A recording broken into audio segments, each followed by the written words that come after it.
Hello everyone, this is Zell again with the Pokemon Legends Arceus run. Just a reminder that we are coming up to the Kingdom Hearts Birth by Sleep incentive, which is character bid war between Ventus, Aqua, and Terra, so you can donate to that. But for now, we have Pokemon Legends Arceus by Haltiri, and I'll let them take it away.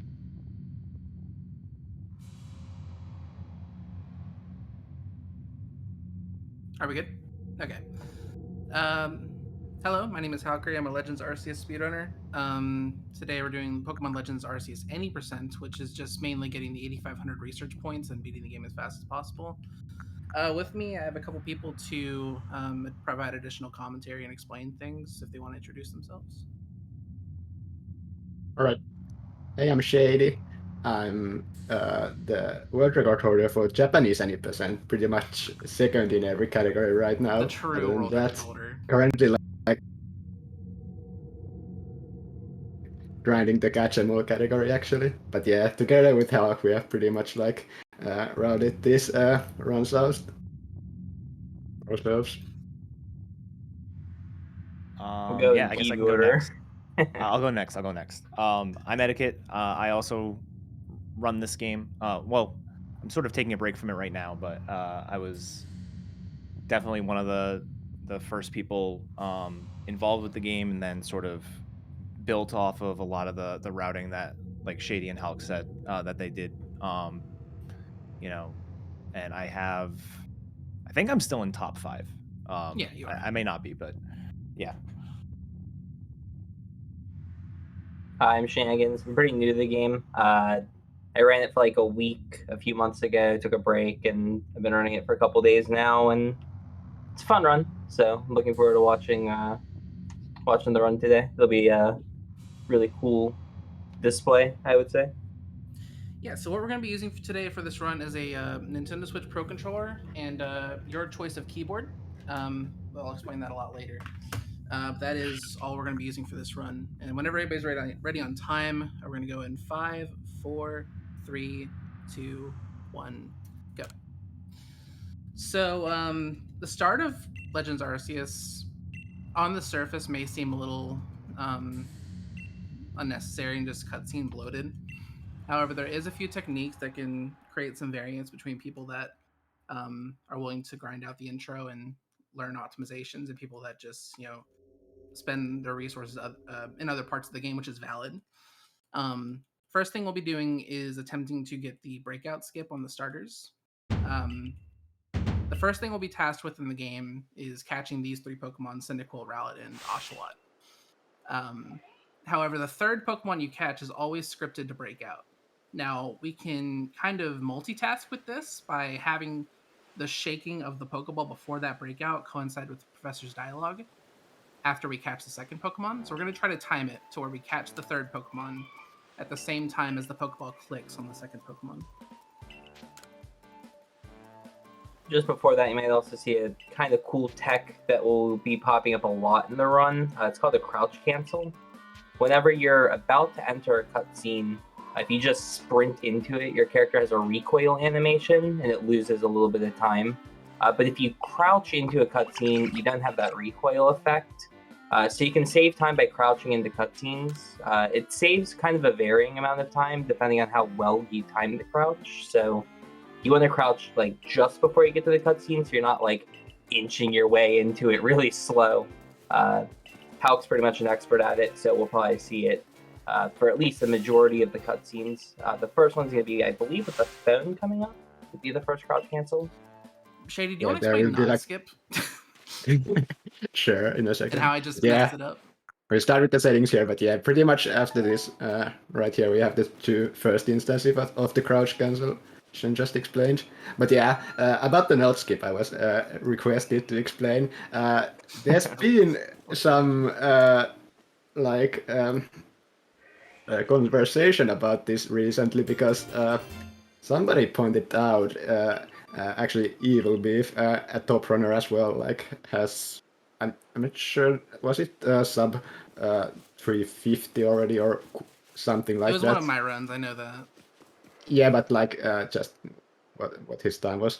But yeah, he pointed out that in one of Hulk's attempts in the very first cutscene after you wake up, there's an odd incident happening where the professor doesn't do a nodding animation right after it shows the starters to you. Yeah, and it saves like 2 or 3 seconds. It's completely unexplained. And he just thought that it's something that we know about, but we had no idea. And honestly, I haven't seen it since happen in any run. Wait, yeah, I've never heard of this. Me either. Yeah, it just saves like a few seconds out of nowhere. All right, the grind's on, everyone. I have a theory. Maybe it's like answering the choice on the first frame possible, but there's nothing conclusive about it. Just seems like may have just been random. Or on the 11th frame if your switch is set to Tuesday or something like that. Yeah, just some. Yeah, it goes in the list of these random skips that no one understands how they work. Yeah. So here's going to be the starter skip that Hauk was explaining. So he's going to ball the Rowlet, turn around, prepare to ball the Oshawott, throw it with good timing, and hope for a high jump on the ball. Didn't get it. And Looks like we didn't get the RNG. Yeah.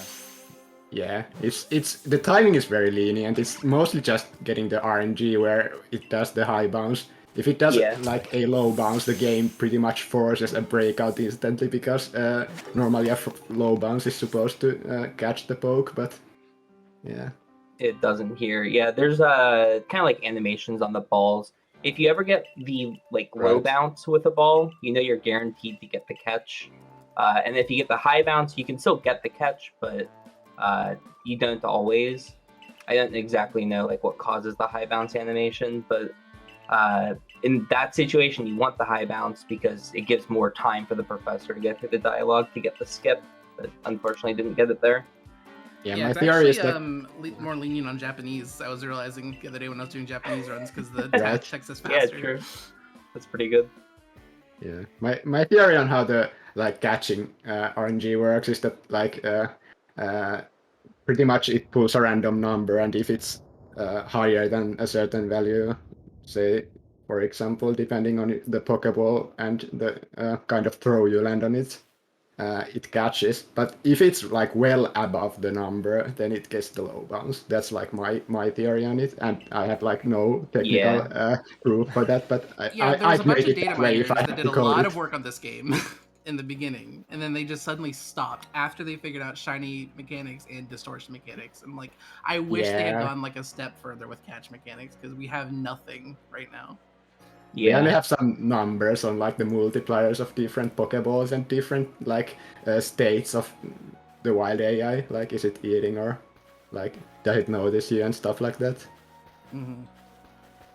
The best we have is me and Shady have conducted trials of how likely it is to catch Pokemon. We'll sit there and we'll catch Sneasel 50 times collectively, and we'll share our data with how likely we got it with Cake, how likely we got it with Raspberry. And that's all we have for catch statistics. That's actually really reminiscent of Sword and Shield, because with Sword and Shield, they changed the catch mechanics a little bit to basically deprioritize Pokemon that are higher level than you, and none of the data miners really gave us anything with it. And so I remember SinStar had a list of 100 trials with a burned Drillbur trying to catch it, and was I think it's about 10%. Yeah. Catch mechanics in this game seem to be wonky enough to now I don't want to say we're desperate, but we're at the point now where we may believe that status has more influence on a catch rate than low HP, because there was a marathon run I did 2 weeks ago for Meteor speedruns, and at red health, Dialga broke out of 9 balls. So it ended up costing me 3.5 minutes because I died to Dialga, obviously, because that's a lot of turns to pass. So I'm going to actually try to go for Palkia in this run and try to poison it with Strong Poison Jab, which is a 50% chance. Because I just don't trust Dialga anymore. That's a very recent idea we had. Yeah. It's kind of funny, the Legends of the Ender RNG. Yeah. What were you saying, Shady?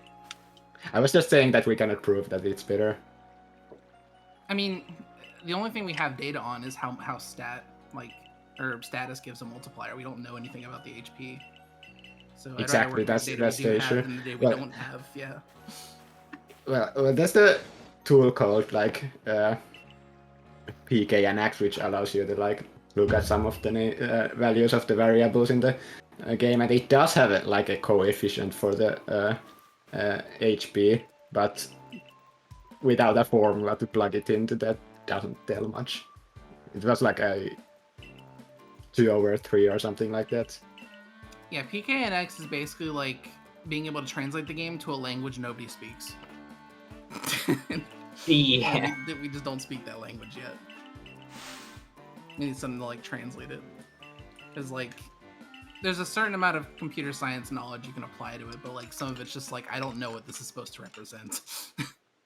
So It says if the Pokemon's poisoned, it says plus 405. I wonder what that means. plus 405 balls needed to catch, or Yeah. Is this better or worse? I just can't tell. it'll just be like a string of numbers. Cause I was in there too. Like it's just HP coef, and then there's like just a random string of numbers, and it just means nothing. Mm-hmm. Usually, if But- something is like a long string of numbers, it usually means that there's multiple values in there. But It's hard to identify what each of them mean. Is the problem. yeah, for sure. Yeah, the Guys, we're almost reverse done with the engineering, which is like the main thing you want to do when you like figure out the quote-unquote data mining in these games, and that takes a lot of effort for sure. And that's mainly the reason why there hasn't been like much done here. Like there isn't as much incentive, I guess, since this game doesn't really have like, for example, a competitive mode or any sort of like breeding mechanics. Like most people just find shiny hunting fun. Mhm. And By the then way, I there's have us to speedrunners. point like to this know out so that everything. everyone else can join in on me on the entertainment. Watch the character's feet when you enter and exit the house. You'll get a very big enjoyment out of it. The frame perfect shoe put on and take off. I love it. It's so funny. True. I thought you were gonna reference like some kind of like weird feet clipping, because that happens consistently with the first Volo cutscene after you beat the game. Oh, interesting. When you go up to Yeah, that's City so of weird, Villains, actually. his feet just kind of go nuts, and they start like clipping through the floor and out like, rapidly. Yeah, I know this It happens charm likes every to single time. levitate in the evil bandit cutscenes. Oh yeah, they levitate in what do you call it? Snow Point Temple also, when you go down to the area where, spoiler alert, Regigigas is. Like everyone's just floating. So I guess they didn't really think about how far down people were going, and then like reset what is considered the floor. I don't know. It's Yeah, pretty it's funny. just the hit box or the like. Yeah, they removed detection of the levitate floor is from higher than Gengar. where it visually is. Mm-hmm. Took levitate off of Gengar, gave it to Gengar's trainer. Well, that's for all the abilities then, huh? But yeah, Yeah, we that's should probably also- mention. yeah, Yeah. battling is completely different in this game. So I think there was a subset of people that tried to give this game like a Nuzlocke challenge at the very beginning when it came out, and that's a terrible idea because turn order does not work the same as it did in previous Pokemon games. It's more akin to initiative in D&D, Dungeons and Dragons. Basically, every Pokemon has an initiative based on their speed value, and the initiative can be manipulated by using strong and agile moves. But basically, just because you kill a Pokemon does not mean everything's reset back to neutral. Most likely, the Pokemon that you killed, whatever comes in to replace that, is going to get another move on you. So it's very difficult to just sweep this game with one Pokemon. Here we see the first meaningful choice of the run. We picked Cyndaquil starter. Yeah, this is rather a recent change. There's been some strategies developed to the early parts of Obsidian Fieldland that make Cyndaquil a little bit more viable than Oshawott, which we previously picked. I feel like it's almost like more of a consistency thing than speed. It's like not that much faster, but it's definitely a cool beginning day route. You'll see that coming up here in a bit. Yeah, it's The like best way I can describe it is like it's about as fast It's really consistent. It's almost perfectly consistent. Mhm. And it is about as fast as like a really good first day with Oshawott. Yeah. So like You pretty plus much it need makes all the battles optional faster. rare spawns with the old strat. Right. Yeah, you need to find like an Eevee or a Mime Jr. or something. Yeah. Something to maybe mention is a big component of this run we mentioned a bit earlier was research points. So the Pokedex is kind of like the name of the game for Legends Arceus, especially like speedrunning. You can complete research tasks on Pokemon to get research points, and you need specific amounts of research points to unlock the like next area. So for example, in order to unlock the second part of Obsidian Fieldlands, you need to get 500 research points. That would be kind of difficult if there wasn't a bonus for getting 100 research points in a Pokemon. They just give you another 100. So if you get like 100 research points on Cyndaquil, you'll actually get 200 research points. So a big component of the run is kind of tracking your research points and getting to those values that you need to unlock the next areas. So I believe one of the research tasks, for example, with Cyndaquil is to use Quick Attack, which Hal just used 2 or 3 there. So that's 10 or 20 research points, so something to keep in mind. Later on, Cyndaquil is going to evolve. That's going to be another 20. Going to use Ember a couple times. That's going to be either 20 or 40 research points. And you just kind of have to track this for each of the Pokemon as you're going through the run. Bit complicated, but it's part of running this game. It makes it really fun, and Hal's an expert, so... Yeah, something about this Cyndaquil that I have, you may have noticed if you're being very observant, that I got 3 Cyndaquils off, 3 Quick Attacks off before Togepi even got its second move off. Quick Attack is a move that slowly increases your initiative, as I mentioned before. And what it means to get 3 Quick Attacks that quickly means that this is a very, very, very fast Cyndaquil, which is going to make this Yeah, it's actually quite rare. I haven't seen it in a while. Mm-hmm. So yeah, that's going to come into play in a bit. Yeah, no Beautifly should get a double turn on us here. Right. Also, there was a recent discovery I just made.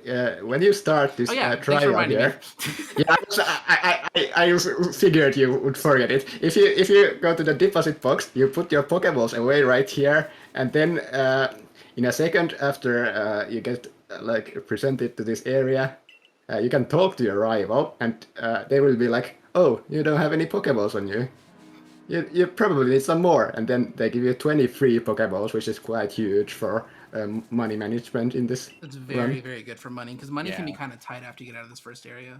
Yeah, it's kind of interesting that money is... We like literally only shop one time in the run, and we have to do it super early. You can shop later, obviously, but it's time loss.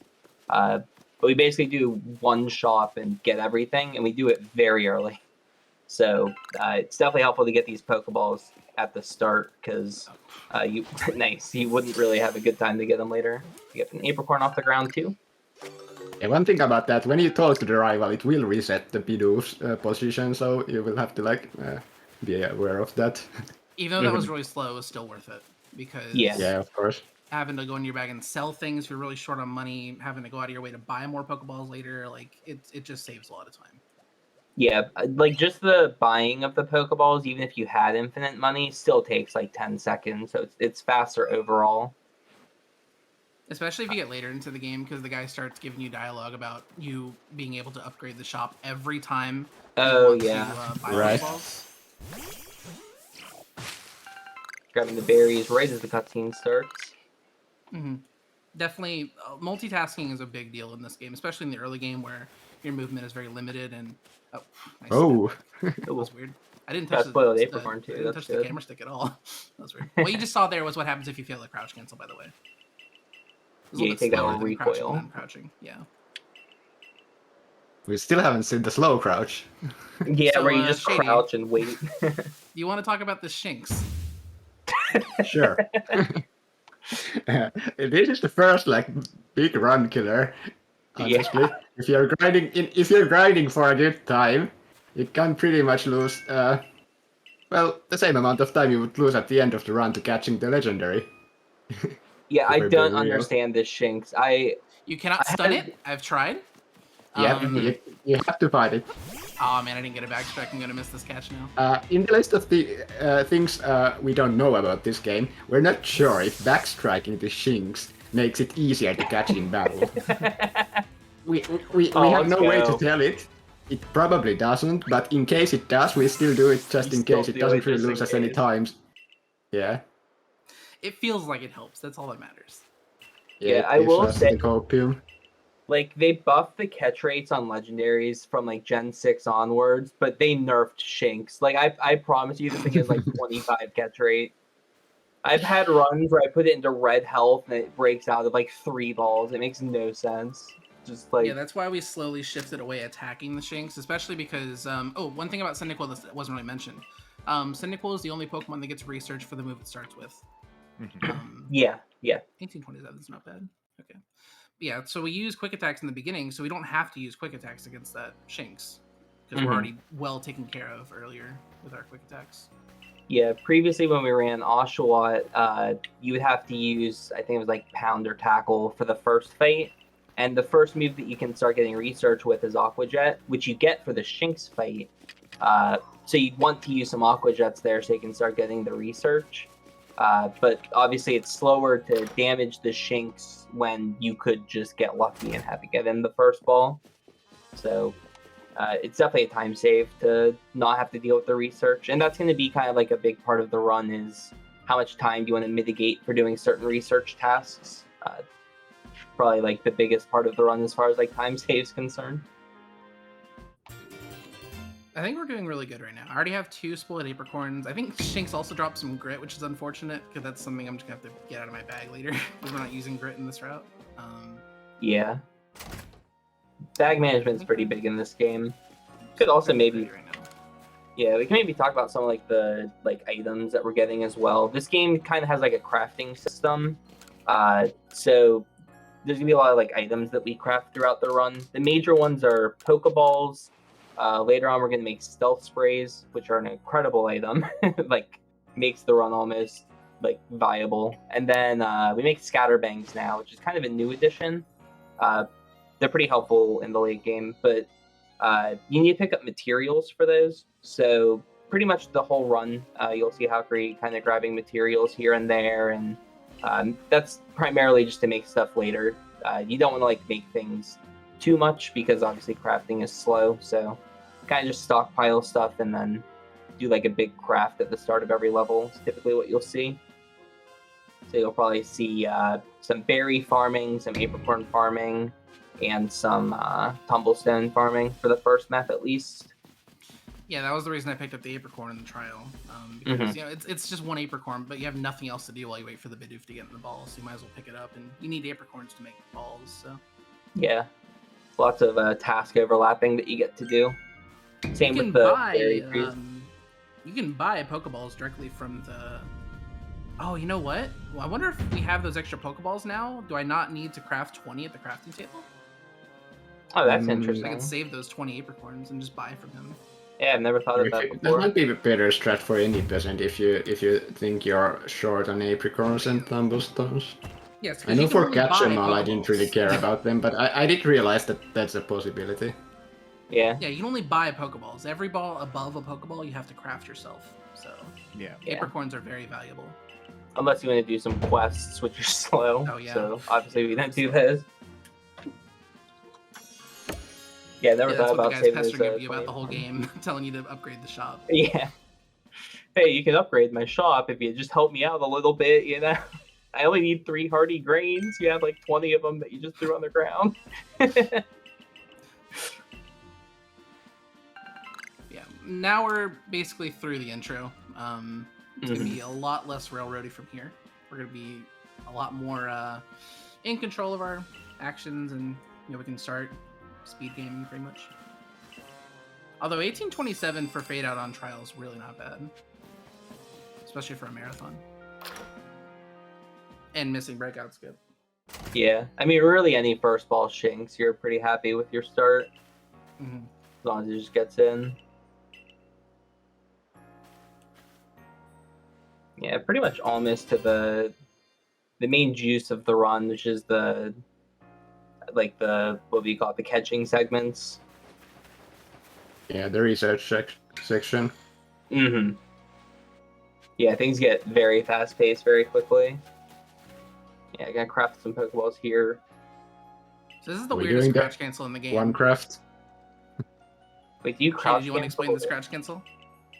Yeah, you have to crouch and then you have to uncrouch quickly, like that. Because Oh, if that's you stay crouched when you craft, then after you finish crafting, it will slowly uncrouch. But if you do the uncrouch manually before even entering the crafting, then you can save time. Yeah, there's a mechanic with crouch canceling where if you crouch too late when you're doing a crouch cancel, instead of getting like the quick animation where it just starts the cutscene, it just like stares at you as you like slowly uncrouch. It's like, yeah, I missed it. My bad. You just lose like a whole the slow second. crouch. There's other factors that contribute to a slow crouch. Sometimes if you're not continuing to hold the stick in the direction you are moving... Oh, my monitor just went black. Hopefully that comes back. I can look at my Sometimes, you know, if the game's not feeling all right, it'll make you get a slow crouch. There's a lot of varying factors that can contribute to it, and a lot of them we don't know why. Yeah. Yeah, even though this game's all about research, we still have a lot of research we have to do about the game. But it is rather new, so... It's hard to say why the crouch cancels randomly fail. Yeah. You know, I have my own placebo ways of dealing with the hard ones. Like, on the next day after this, we're going to have to cross a bridge. And there's 2 crouch cancels on that bridge. And those are 2 of the hardest ones in the game. So I just try to approach them a certain way every single time. And it seems to work. Generally, the ones you walk into are fine. But the biggest issues are some of the ones you have to speak to. For whatever reason, they just keep failing. For those, I realized that I will do just the same thing that which I did at the crafting table, where you just crouch and uncrouch. That like prevents the slow crouch from happening. Yeah, because the whole point of crouch canceling is I don't know if this was properly explained because I was kind of focusing earlier, but the reason for crouch canceling is the game will not progress those sections, those character dialogues, the cutscene triggers. They will not progress until your character is completely stationary. And it's just about getting your character to a completely stationary position as fast as possible. So if you just are standing still and you press A to somebody, there's absolutely no time loss. But then you're it's just about how you get there. Yeah. Now you also may have noticed that Hulk is running past some Pokemon here. Bidoof is something that will be caught later. But running past it for kind of a party management reason, gonna catch this Starly. Right now. So the Starly goes right into the party. Because you want Starly in the party, and you also want a Wurmple in the party. There's a lot of evolution tasks for Pokemon. So Wurmple, for example, you get 20 research points for evolving. And when you evolve Wurmple into, let's say, a Silcoon, you get 20 points for evolving the Silcoon and 20 points for getting a Silcoon. So it's a free 40 points on Silcoon for evolving Wurmple. So you definitely want it going to the party in order to get those research points. Yeah, I can evolve multiple on the run. They have it to where as long as a Pokemon is on either side of the evolution, it gets points for being evolved, which is why Silcoon gets points for a number of them evolved, even though you're evolving a Wurmple into it. It's really interesting, but we appreciate it. Yeah, it's really nice for the run. I'll just grab another Wurmple on the way to the Beautiflies. Also, another kind of RNG component of this game is the items that Pokemon drop when you catch them, and I've noticed a lot of spoiled apricorns, which is the item that you're kind of looking for catching here.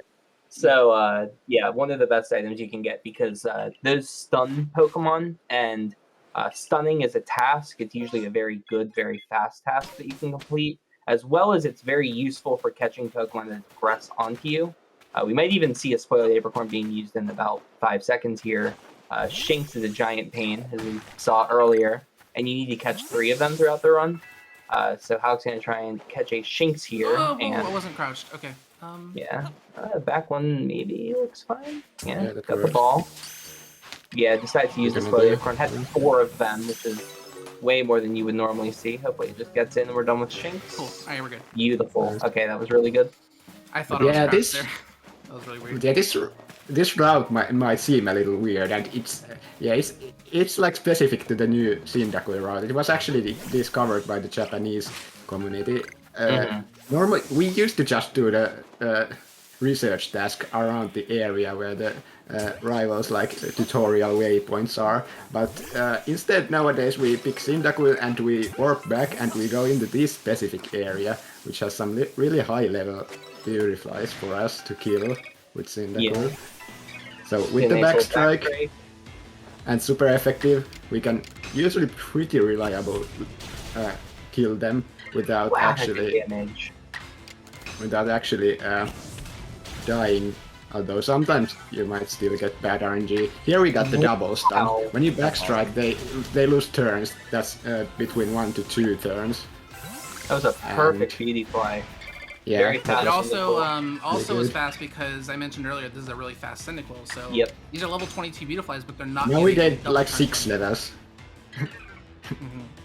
Yeah, you get a ton of levels for KOing these. Using rollout here, research if I had a points slower again. Beautifly, that first Beautifly would have probably gotten 2 turns after I got mine. So it would have been really rough, and it probably would have gotten to use an attack after my second Ember, which would have been really bad. But this has just been in that case, fantastic. You can abuse a mechanic in the game where you walk out of the range of the battle mid-turn and you can skip the Beautifly's turn and then you can re-engage the battle and finish it off from there. It loses some time, but it's better than dying. Yeah. Also, perfect Beautiflies there. Having to use 2 rollouts. One of the research tasks for Beautifly is seeing it use Stun Spore, which it could use against you. But because no Stun Spore there, has to use Rollout, which is a 90% accurate move, in order to kind of get those research points that were missed. So always on your mind these little research point things and kind of calculating for the Pokemon.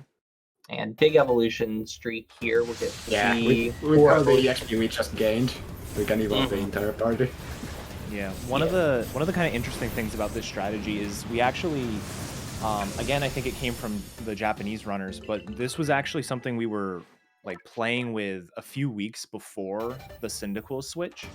But rather than defeating the Beautiflies, we would try to catch them, and it would give extremely mixed results. You'd get the same amount of experience, but obviously catch rates are, something to deal with. So once we made the switch over to Cyndaquil, it becomes basically a no-brainer, and everything in your party, sans that Bidoof, can evolve.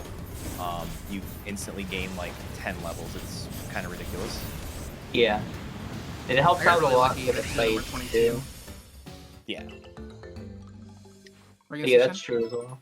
Yeah, I was just saying it's really nice to have the early experience because it makes these fights kind of trivial. They used to be a little bit random and annoying. I'll just buy right now, why not? Sure. I'll just skip my next buy.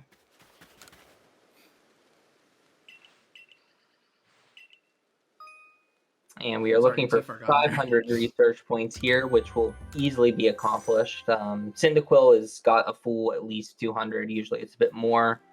And then definitely going to get at least, the 200 from the other Pokemon. Yeah, 570, totally fine. A little low, but that's okay. Yeah, again, a lot of this run is about kind of just jumping between the maps as fast as you can, and because typically it's faster to research Pokemon on the later maps. The more Pokemon you try and force in an area, the less research you can possibly complete. Shouts to Keyzeron, but yeah, it's kind of just like get to the next map, get more diverse Pokemon, catch them, and then get to the next map, more diverse Pokemon, catch them. Okay, so we're talking about research, and I do not have a heavy Bidoof yet, so I'm hoping I get one soon. That's one of the research tasks. Yeah, you have like one Bidoof so far, so... Yeah, with only one card, it's not super likely that it's heavy. Yeah, that's okay. It's normal, but it's something to keep in mind. Yeah, a lot of the tasks are random. For example, there's often tasks for like catch a Shinx that's male, catch a Shinx that's female, and you get 10 research points for it. You can skip doing some stuff if you get lucky on those kind of tasks. Bidoof's kind of one of the bigger culprits of it because there's kind of 2 RNG tasks that you need to hit. We're going to catch 6 Bidoofs total. and you really want one of them to be heavy, and you really want like a male and a female, so you can get your 20 research points for those 2 tasks. If you don't get those, you're gonna have to KO a Bidoof later, which is slow, just because you kind of have to go out of your way to knock out the Bidoof, which takes 10 or 20 seconds, where you could just get lucky on the 2 tasks. So now we will be asked. Okay, go ahead. Yeah, go ahead. Okay. Yeah, we will be asked to fight the rival right now. Fun fact: these rival fights are pretty much always losable. But since we just gained so much EXP, it's actually faster to just go in and one-shot it. And it's very good. I mentioned earlier, it's really, really, really good that all those, the 2 of those Beetaflies, the first 2 I fought were level 22. That's the highest level they can possibly be. Because if you're level 17 here, you have to use Strong Ember because you don't have Flame Wheel yet. And it's really, really, I think it's a range. It's a really bad range, generally. Like, it's not a range you want to go for if you can help it, so. Yeah. Yeah. And then Pikachu can Thunder Wave you and make you never move. It's really bad. Mm-hmm. Yeah, that has happened to me. But the Flame Wheel. Not only this fight, there's like several upcoming fights where the EXP boost kind of still lingers, and we actually save a lot of time compared to the old route. Because the old route, I think for Munchlax, you had to do 3 Aqua Jets with Oshawott, then you had to like switch to Weasel and do 4 Aqua Jets with Weasel or something like that. Like, it took a lot of turns to take down that Munchlax. It did. Yeah. It did get a lot of research on Pokemon, but like, again, it's probably better just push the research back and have the fights be a bit faster. It's kind of been the kind of new idea with this route change. Yeah. We also used to teach Fang moves to the Shinx in order to help us. Yeah, that takes some time as well. Yeah, because we had to kind of use other Pokemon. Again, the big component of this game is the fact that because of the way that the speed turns and the battling works, you can't solo it with one Pokemon, like a typical Pokemon speedrun. So you would kind of get Fire Fang and Ice Fang on Shinx so that it could be used to battle certain Pokemon, and obviously that's slow, we can skip that now, but previously that was kind of the idea for some of the fights. Another thing Shady, about... do you want to explain strong and agile moves? Yeah, I can do that in a second. Okay. But yeah, another thing about battles in this game that you might have noticed, that there's no setting to turn off move animations, unlike in like every other Pokemon game except for like the stadium games. That means that the amount of turns a battle takes actually has a big impact on your time, and that's one of the reasons why, for example, when we when we were talking about doing research in battle, it's not such a great idea. You'd rather just do them outside of battle. Because if you can help it and you can save turns, it's usually just much faster. Yeah, it's actually kind of funny in Pokemon Coliseum. One of the reasons why we run Quilava is because Flame Wheel is such a fast animation, especially when you compare it to Surf hitting multiple Pokemon. So Quilava helping us with the animations in 2 Pokemon speedruns. They had the crouch cancels. Yeah, those are the 2 crouch cancels I was talking about on this day that are very, very difficult. Mm-hmm. But I don't know if you guys were paying attention to the top left of the screen, but I did get my heavy Bidoof, so we're good. Yeah. Now, did you get the male and the female, though? Or could that possibly be a fun one? I've had 6 of all one gender before, so it's possible. And plus, actually something important to note, getting 2 different forms never shows up on the top left. Yeah, that's a thing in this game. Oh, I never knew that. Okay. So you won't know unless you check research. Yeah, so one thing about moves in this fight, we were talking about the speed values and stuff. All the moves that flinch in the normal games, well, we don't get to see it here. We got an unlucky crit actually, but you're supposed to. Munchlax is supposed to leave that, and since we use those flinch moves, it actually gives our turns like priority, and we would get to move twice in a row there. The reason why that crit sucks is because now we don't get one of the bites on Luxio, which kinda is good. We save time, but then like we still have to lose the time again because it's still a planned poke that we have to finish somehow. intending to kill Munchlax on that turn. That's the thing. Yeah, so the research for Luxio that you typically do is you use 3 Thunderfangs, that will get you 40 research. You use 3 Bites, that'll get you 20 research. You catch one, that's 20. And you evolve one, and that's 20. And you get a perfect 100, you get the 100 bonus for 200 total, you move on. Now with being a bite short, you're going to be at 90 research. So now you have to start thinking about things like, okay, can I bite another wild Pokemon? Maybe it's better for me to catch another Luxio later. And this is kind of like where the adapting on the fly starts to set in, because now you have to make up that research somehow. How are you going to pull that off? So that's what makes this run kind of interesting, is the kind of randomness that you have to have methods to deal with. So we'll see what House decides to do. But speaking of randomness, yeah, feeding it. Sometimes there's just very few to eat. Oh my god, are you serious? The other one just didn't get in the ball either. Okay, there's the 2 feeds. Yeah. So yeah, the strat for crickets feed 2 there, and sometimes they just don't want to eat the food for no reason. Man, you have like 900 spoiled apricorns. Do you want to use like 4 on each Geodude? Probably be fine. I got to get one. My goodness. I think you have like 7 already.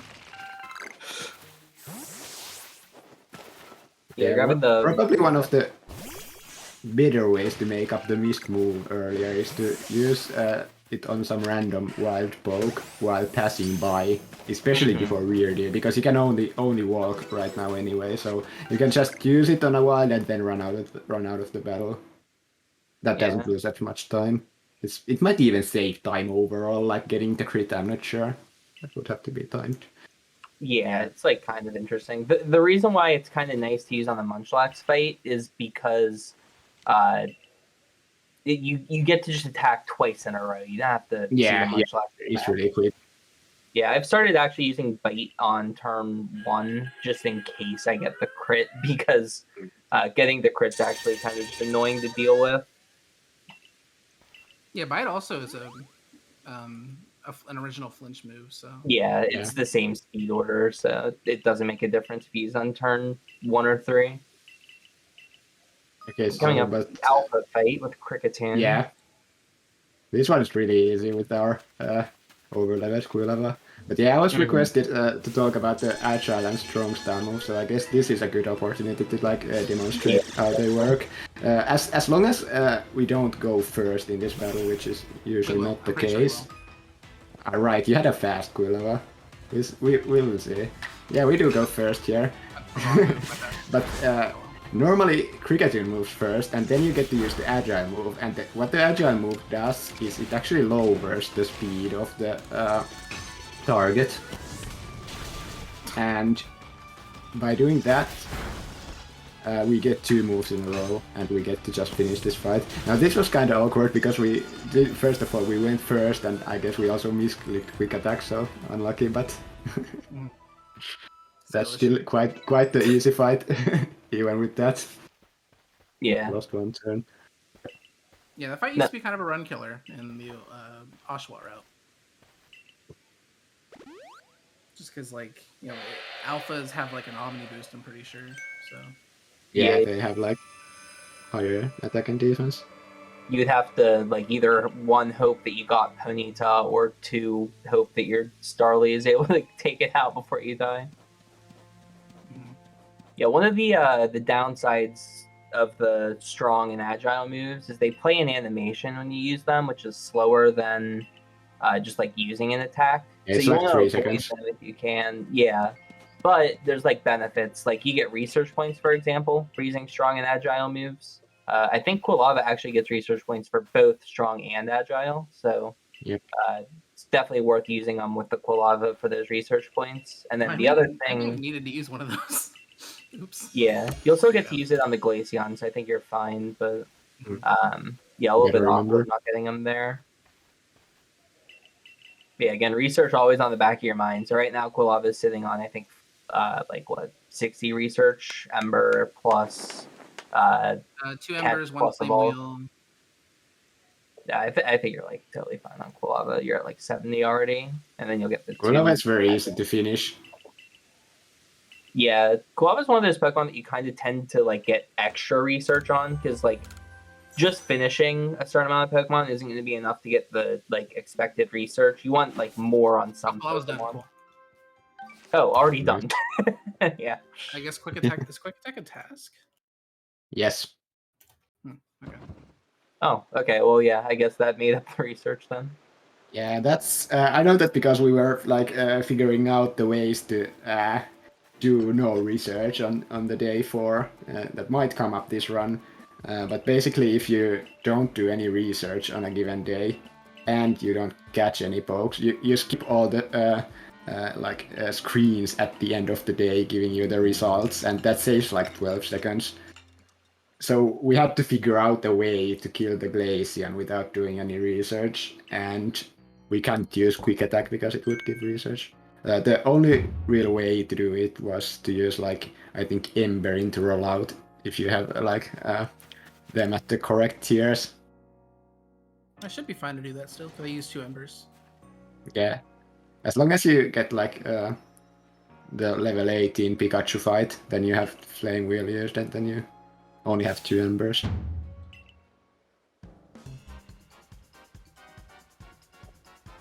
Yeah, it's pretty easy to finish these research without being seen. Oh yeah, because the one broke out. And I don't have 2 different forms right now. Yeah. Again, tracking research on the Pokemon, very important. Kricketot's kind of an annoying one if one of them breaks out, because normally you just finish it almost instantly when you're running through that second Fieldlands visit, but sometimes one of them breaks out and you have to make it up later, which there's plenty of places for. But... Although that's a really short walk, it's actually slightly faster to warp there. I thought it's pretty much the same. I tried to time it, so I just walk. It's close enough to where it's probably easier to just warp. It doesn't matter. Yeah, one of the things. Yeah, for sure. If it doesn't matter, then you can do either or. I just feel like walking is less likely to mess up. I don't know. Yeah, one of the things we make it easier for us to track research, as at least Hawk and I do this. We actually scroll through the decks at the end of each day, unless it's a very clear case and we know everything. Then we can save a clip of the scrolling using OBS, and we can look at it frame by frame.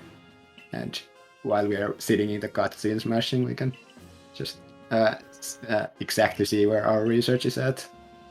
Yeah, that's what I was doing just now when I was looking at Kricketot and all that stuff. Yep. Yeah, one of the things that this game gets compared a lot speedrunning wise to the Let's Go speedrun, because it has a very similar the sort of quote unquote Pokemon part of the game in terms of battles is very secondary, and the catching and research points are very much the forefront of the run.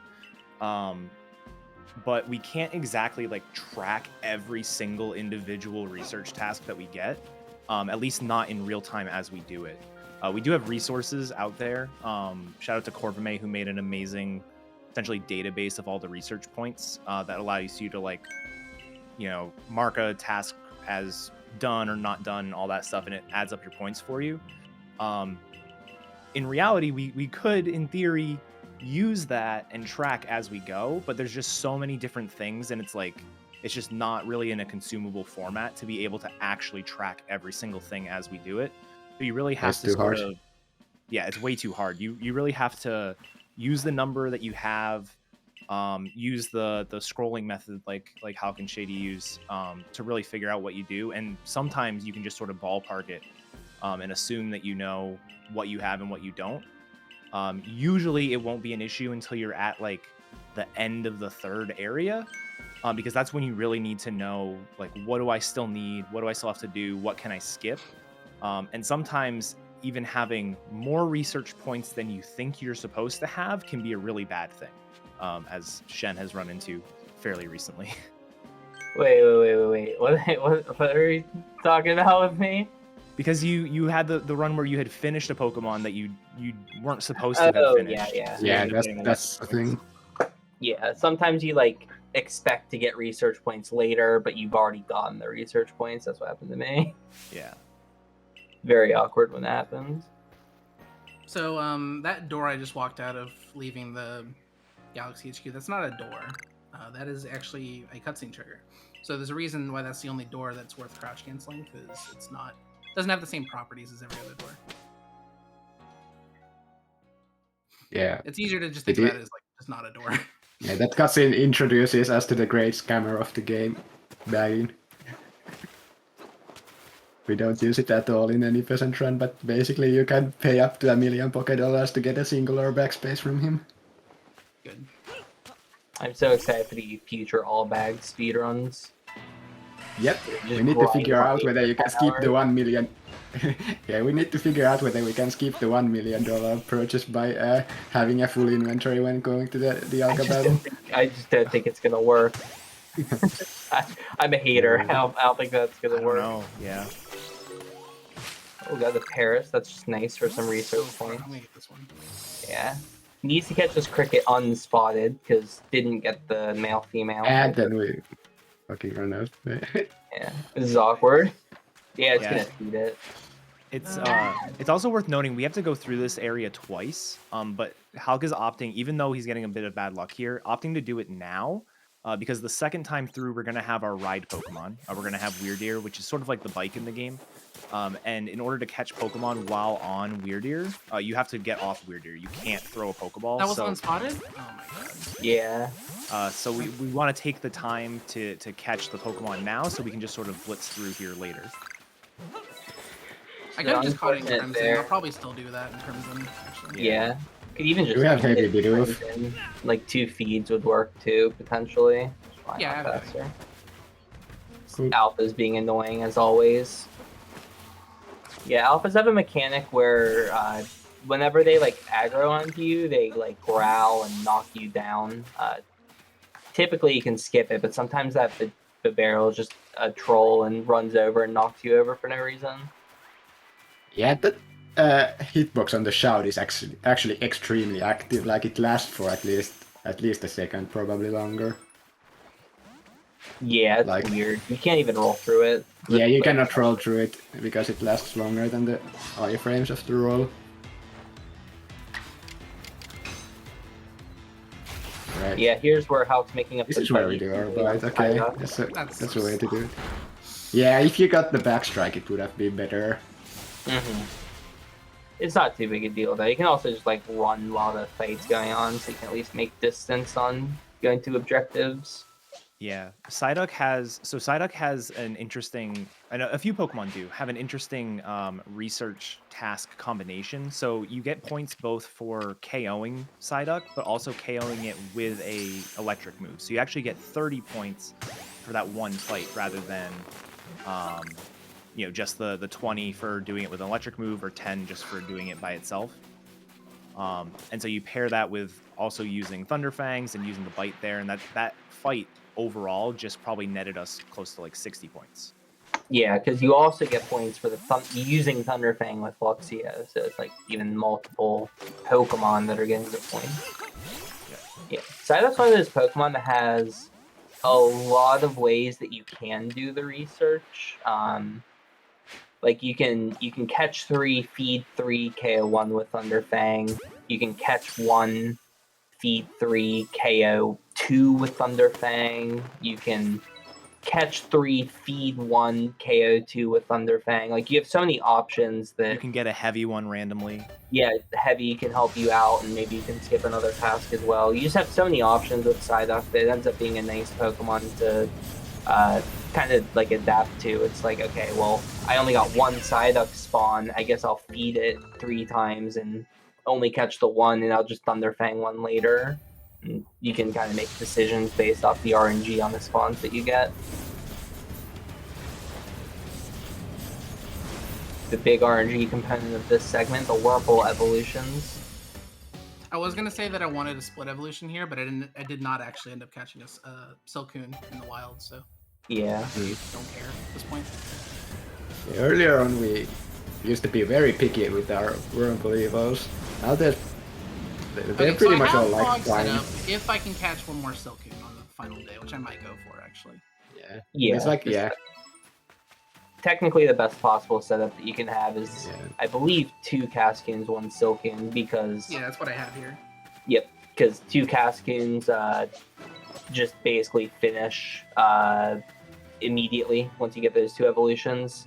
And then the Silcoon is going to be easier to finish because Silcoon will appear in the wild. You don't have a chance at catching Cascoon in order to finish it, but Silcoon you have a chance to see a spawn. So hopefully it just sees a spawn in the final day, which is, again, random, but possible. But yeah, that catching was terrible. Did you get Yeah. the research The whole done? forest was extremely, extremely bad. But we were You all still need caught to up now do and things. everything. Okay. If you crit the Gumi, I was going to laugh so much. I crit the Gumi recently. It was not fun. Yeah. Okay, Twice there's the in free one. That Like, worked do to be something. caught up. Yeah. So now Luxio is totally finished. Got the 3 Thunder Fangs, the 3 Bites, the Catch and the Evolve. Luxio is done. Don't have to think about it anymore. So I evolved Complication was Bidoof. that second bite. Yeah, I evolved Bidoof at level 15 specifically because if you do that, it'll evolve into Bibarel and no Water Pulse already. If you evolve it any later than that, you'll have to go into its past move list and teach Water Pulse, which takes like 10 seconds, I think. Yeah. Mhm. I've been semi-experimenting with a strat where you actually don't evolve the Bidoof until just before the Ursaluna fight, and then you teach Aquatail for 20 research, but it's not the most incredible strat because I've now missed 2 in a row and am not happy about it.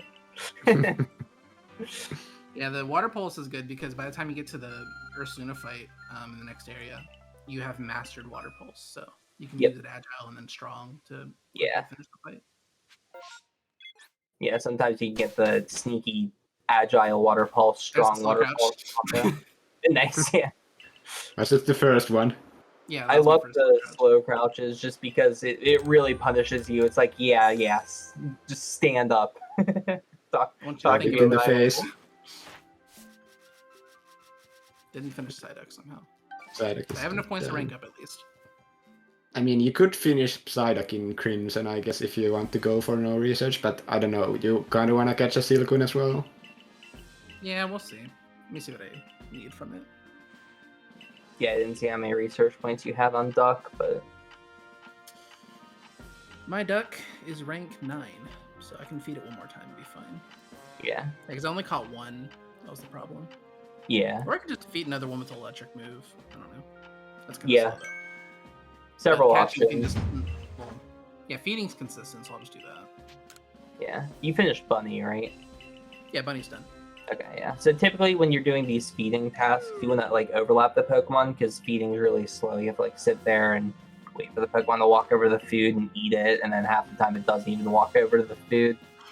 So typically you want to try and combine the feeding tasks, and Holy snapback. it kind of sucks when you have to just like wait on one Pokemon to eat. So hopefully it doesn't get too poorly with the Psyduck, where you just get the quick feed while you're running away. Yeah, I'm going to have to catch a Cricketot anyway, because yeah, that was not a unspotted Cricketot, nor was it a different form. So I have 3 that are all the same gender. Yeah. Could potentially opt to evolve Cricketot later, but that's obviously slower, but It's only another level 10. It's not possible that bad. yeah. Like for a marathon, for the sake of finishing, I'm totally down to do that if I have to. But Yeah, exactly.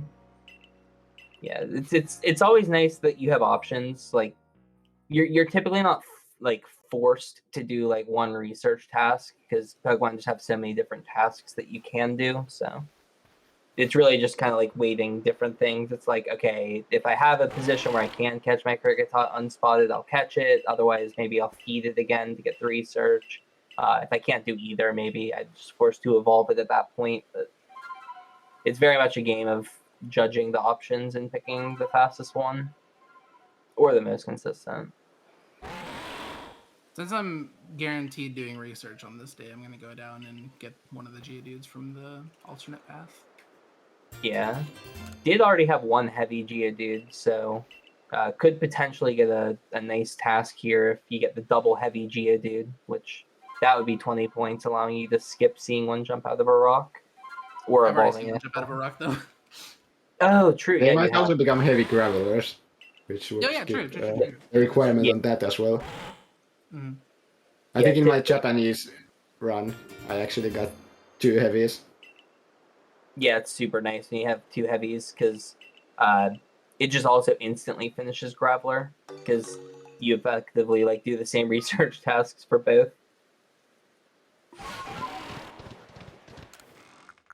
Yeah, finally grabbing those Pokeballs from storage, kind of needed them there. And off we go on Wordier, aka the bike. Gonna sneak attack these Geodudes. That may have been heavy, hard to tell. It did get in, that's what mattered. And nice, it was heavy, yeah. It did look a tad big. So both Geodudes being heavy is an instant finish on Graveler once they're both evolved, and also got the Cricket Tot unspotted, which is perfect. Doesn't have to deal with that anymore. So really, really good start to the segment. The other things that Halka has on his mind is the Psyduck feed or KO, whichever one decides to go for. And also, it would be very nice to find a Silcoon during this segment. So that's all the stuff kind of being thought about here. So Psyduck's going to the food. Will it actually eat it? It will. Perfect. And there's a Silcoon. So every single component working out. If this gets in, this is great. Silcoon is sometimes hard to catch. Oh my goodness, that was a perfect segment. Really fast as well. Like very clean, like moving through, no backtracking. Got literally every component that was that was kind of on the mind. So really, really good there. And into that was really good. That cleaned up a lot for me and makes me feel a lot better about this run. Yeah, that was really good. So we're really ahead on points. Because the way the route is laid out, like if you go to speedrun.com, Shady just uploaded our route to the guides section of SRC. And it's laid out where you have these 28 Pokemon that you always finish. And then you have like 11, then you have to do like 11-ish Pokemon on your own that are optional. You have to pick 11 that you're going to do, basically. Doesn't matter, I'll choose Ember. The burn is so bad. Probably should have just used Flame though. Because it's going to take damage right here. And it got a crit on me.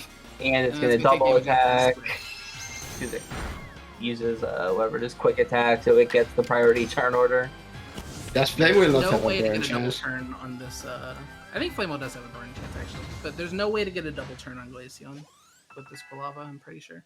I think they're both 10% to burn. Actually, I think Flame Wheel's 30%. Yeah, I think Flame Wheel's actually more likely to burn.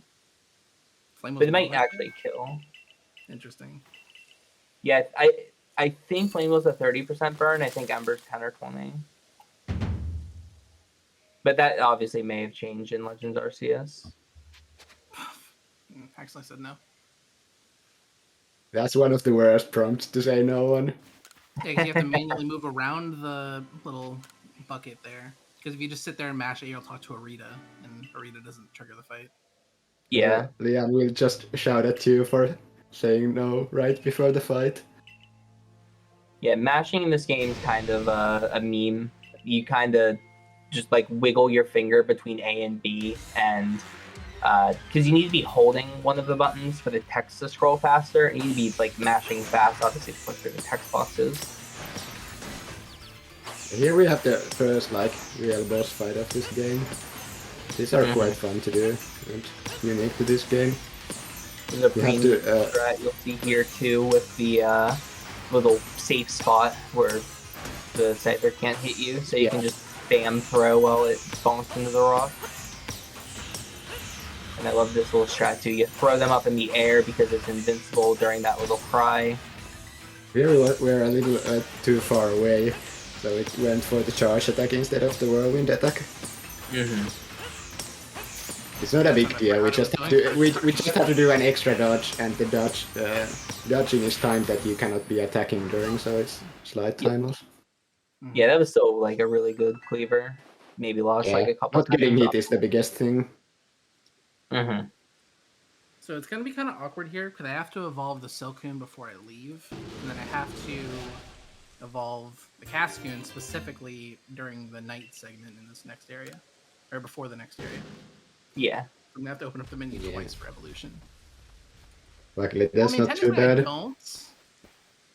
Wait, does Beautifly even have a day task? Maybe it does. Yeah, Beautifly is day. Yeah. You did use 2 rollouts though. I don't know if that makes up for the daytime research. I mean, I could just catch 2 Beautiflies, but I'd rather not. I'd rather just yeah, take the points and lose the 0.5 seconds to opening the menu. Yeah. Yeah, probably just worth the time loss, honestly. Catching Beautiflies in the third area is really, really bad. It's really, really difficult. So yeah, that's another benefit of the setup that we have here with our Horn Yeah. Bows, is that we don't have to catch 2 Beautiflies. We only have to catch 1.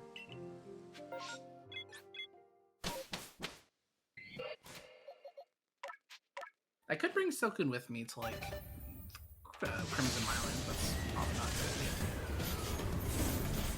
I don't know. It's that, like we said, Silcoon and Beautifly, that whole line, after they evolve, they have a caught during the daytime modifier, which even counts if you evolve it into it. And then the Cascune line has the opposite. They have a night modifier, or a night's task that gets completed even with an evolution. Much better.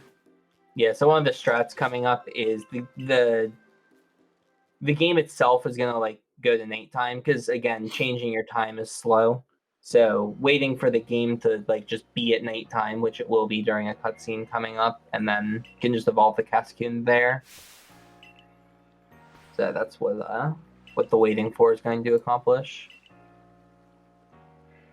This does not count as night, by the way. Evening, everything that is not like easily considered night is day. So if I were to evolve it now, I wouldn't get it. Yeah, you can always see it in the map menu. You can see in the top right what your time of day is. You need to see like the moon symbol for it to count as night. If the moon's not there, it's not night. Yeah, it's actually kind of annoying because sometimes you'll be like, "Is it nighttime? Am I good now?" I forgot I just barely had enough points after the third day. I had 18 Yeah. 10. Yeah, it's definitely worth getting the like upgraded task things, because it increases your catch rate, right? As your Actually, task the rank only like affects catch rate on things that are higher level. So it only gives you a debuff, and nothing here is like debuffed, even with rank 1. Okay. Basically, if there was something in 35 that was like level 35 I'm trying to catch in Crimson Highlands, it would have like a -1 modifier. But if I rank up to rank 3 and then go back in here and try to catch that level 35 Pokemon, it would be normal. Gotcha. Yeah, so it matters more for Mirelands when you're catching like the Cricketots, for example. You have the higher level. Oh yeah, those are in the 40s. Or Cricketune. So it does matter to get the the Cricketune always have a minus modifier. It just isn't really relevant what rank we are, because we cannot be any other rank than like rank 2 there. Yeah. You could, it'll just be very, very slow. You could be ranked like 9 by the time you leave Obsidian Fieldlands somehow. Yeah, it's possible. Because now I'm going to evolve my Cascune and my Starly. Yeah, and I need to make sure I teach my Cascune Poison Powder. Because that's what we're going to be using to complete Dustox here. We need to use 1 strong Poison Powder at least. And if we do 1, we have to catch another Dustox later. Or we can do 3 strong Poison Powders and not have to catch a second Dustox. It'll just depend on... I forgot to start. It'll just depend on what RNG we get, basically. Like if Ursaluna, which is what we're going to be doing the first strong Poison Powder, if Ursaluna takes a long time to kill Dustox, I'm going to go for a second strong Poison Powder. And then do a third one later on a passing by Pokemon. But if it kills me fast, then, I'll just catch another Dustox. I'm not going to do Quilava strats today. Or not, yeah, Quilava strats. It's been recently theorized that that's unlucky. Quilava can help you do the third area a little bit faster, but I think it's a range even, so I don't want to deal with that. That whole thing is that you do have the extra party space, in my opinion, to just keep it around, and then if you don't want to go for it, then you don't go for it. But yeah.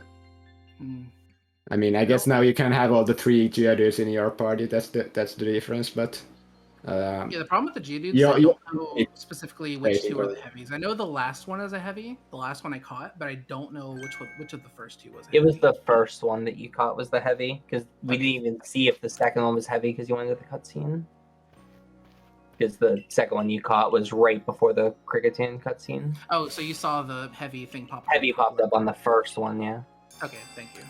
That helps a lot. All right, Ginter. Here. Yep. This is a addition as well. We got this Ginter shop, which is essentially RNG. Here, the best thing we got was some Pokeballs. It's 50% off compared to the normal shop. But if you get lucky, you can find items that you cannot buy without like upgrading. 79 Pokeballs, You dude. can't buy it from the shop at all. Yeah, That's like Great Balls are probably amazing. enough for the entire run. You can get like what Great Balls and like Feather Balls, I think, are the ones that you would kind of want there. Yeah, Pokeballs are stealth praise, and hobo berries, raspberries, and all those Yeah, there's actually quite different a bit. Pokeballs. Yeah, you're right. Quite a few items that you wanna get. I don't recommend getting feather balls because those actually have a reduced catch rate unless you're throwing it at one of those flying pokes that we don't catch in any percent. Yeah, fair. They're kind of nice for like the water section, but not super important. Yeah, they are. I like them casually, but once I saw that they have a reduced catch rate, I kind of stopped caring about them. So this is a battle. It's we don't also need to slow win. to aim them. We don't need to win this fight, but we do need to get quick attacks on Shinx to finish Shinx up. So we're gonna go for a quick attack until we die here. Yeah, That's one of the. It's like the best thing we can do while waiting to die. It's one of my least favorite parts about this RNG wise is these fights because they might lose you like 30 seconds out of nowhere, like in a single battle. yeah. I had one run where this mime quadruple missed Hypnosis, and I My had God. like a 9-turn fight. It's like, just come on, use the move. Yeah, we're getting. At least we got the Zen headbutt quite quickly, but we didn't get our second quick attack off. And now if Togepi instantly Draining Kisses me, which it has done like the last 3 times, it'll be really awkward. Yeah. I mean, you can still likely finish it in Cobalt because there's another loss fight there. Mhm. Yeah, Yeah. Glaceon hardly ever goes for Ice Beam first. And worst case scenario, you can always just evolve the Shinx, which loses like 20 seconds, but Yeah, that would have Could be a actually lot been a worse. solution to the Luxio issue that I had. yeah, true. Could have just combined it with that. I was thinking about that, but then I was like, I don't want to risk that and then have like the lose fights take 1,000 turns and get like 8 quick attacks or something.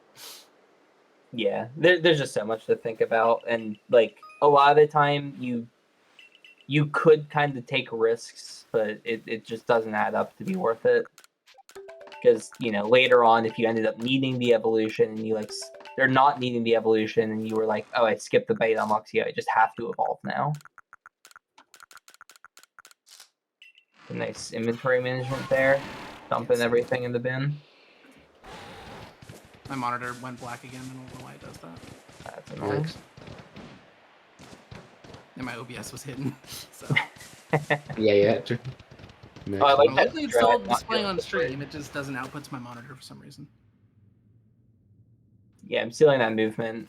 Those bridges are probably the hardest boss in the game. I typically try and battle them, but I'm gonna start skipping that now because that was a lot smarter than going through the boss fight. Yeah, I don't remember what I did, but you can just run across that water. You don't have to jump. I can't remember if I jumped or not. Yeah, you jumped, but I mean, it doesn't really matter. Like those bridges, like I can't explain them. I don't know who built them. They're There's hardly enough room for one person. IRL, I'd fall off. They're literal balance beams. Now you're trying to go over them on a deer. Mm-hmm. That doesn't really help at all. Yeah, there's probably like a weight limit or something, and it just shoves you off on the deer. It should break. Yep. Or at least We do faster not than the turn into Togepi speed. here, We so do not that's turn into good. speed. Unlucky. Big Well, tank level 6? Darn. we still have like 2 chances to get the last quick attack. Otherwise, we need to use it manually. Yeah. pass by. It's just one of those things like worst case scenario, you just backstrike something with the Shinx, use quick attack. Like it's not the biggest deal. Like as like in combination, like if you just take a turn 1 death and then get the quick attack later, it's probably just as fast as getting the quick attack on a later fight. It would have been nice to use on the Togepi there. Just not have to deal with it anymore. It's just one of those things where it's like now there's another thing that Halgree has to think about later, which is the Shinx quick attack. And grabbing a couple Pokemon out here. Only needs these 3 and grab the Geodudes. It was the first one, yeah. There you go. I'll just grab the third one just because. Yeah, fair. There's one. And off we go. I don't have any mud balls. I don't want to do Carnivine. I don't have enough stuns. Yeah. I have almost enough stuns. If I had one more stun to my name right now, I would totally do it. Yeah, a cool strat you can do with Carnivine that I haven't really timed yet, but I've been kind of experimenting with, is you bring it to the Ursaluna fight and you use Strong Acid Spray on Ursaluna, and that gets you 20 research to make up for the and stun. A defense drop, I'm pretty sure. Yeah, and it lets you get the Oko with Water Pulse after you use it. So it's kind of a decent idea, but it's obviously slower because you have to, 1, have a party space, 2, have the Carnivine go to the party space, 2, catch a Carnivine, 3, catch a Carnivine, and 4, not get crit by Slash on Ursaluna when it uses Slash against your Carnivine. So there's a lot of components to it, but if it works out, it's definitely a nice way to save the stun, which can help. Anyway, speaking of fights that have, a fun component, nice. All right, no fun components.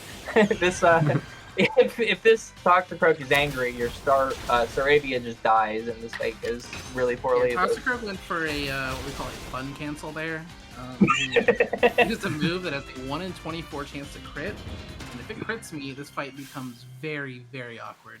And I have to go back and heal, and life's just pain in that case. Yeah, it's just very annoying and very random, but luckily it didn't happen. Yeah, I don't think it's too bad to catch the Carnivine into the party right there, because you can make an empty slot, and if you stun it and catch it, stunning actually is a triple multiplier on catch rate. Mm-hmm. It's actually big. Yeah. It's a neat idea, but it's not like super, super fleshed out yet. But that's part of the fun of this game, is coming up with a bunch of ideas, because routing has been a blast for sure. Yeah, this game is absolutely not solved right now. Yeah, for sure. I mean, we've even been finding strategies even this week, and I mean, we had a massive reroute with Cyndaquil early game recently as well. Something you'll probably notice throughout this segment is picking up Castor Ferns and also hitting some Hopo Berry trees. We mentioned earlier the crafting and how that's a sizable component of this run. 2 of the items that Halgree is going to be trying to get are Stealth Sprays, which you need 1 Hopo Berry and 3 of the purple flowers, I forget what they're called, in order to craft. Bugworts. Bugworts, yeah. You need 3 of those, so that's one of the things that we'll be kind of seeing Halgree pick up. And then the other thing why I bought is Thule, by the way, earlier.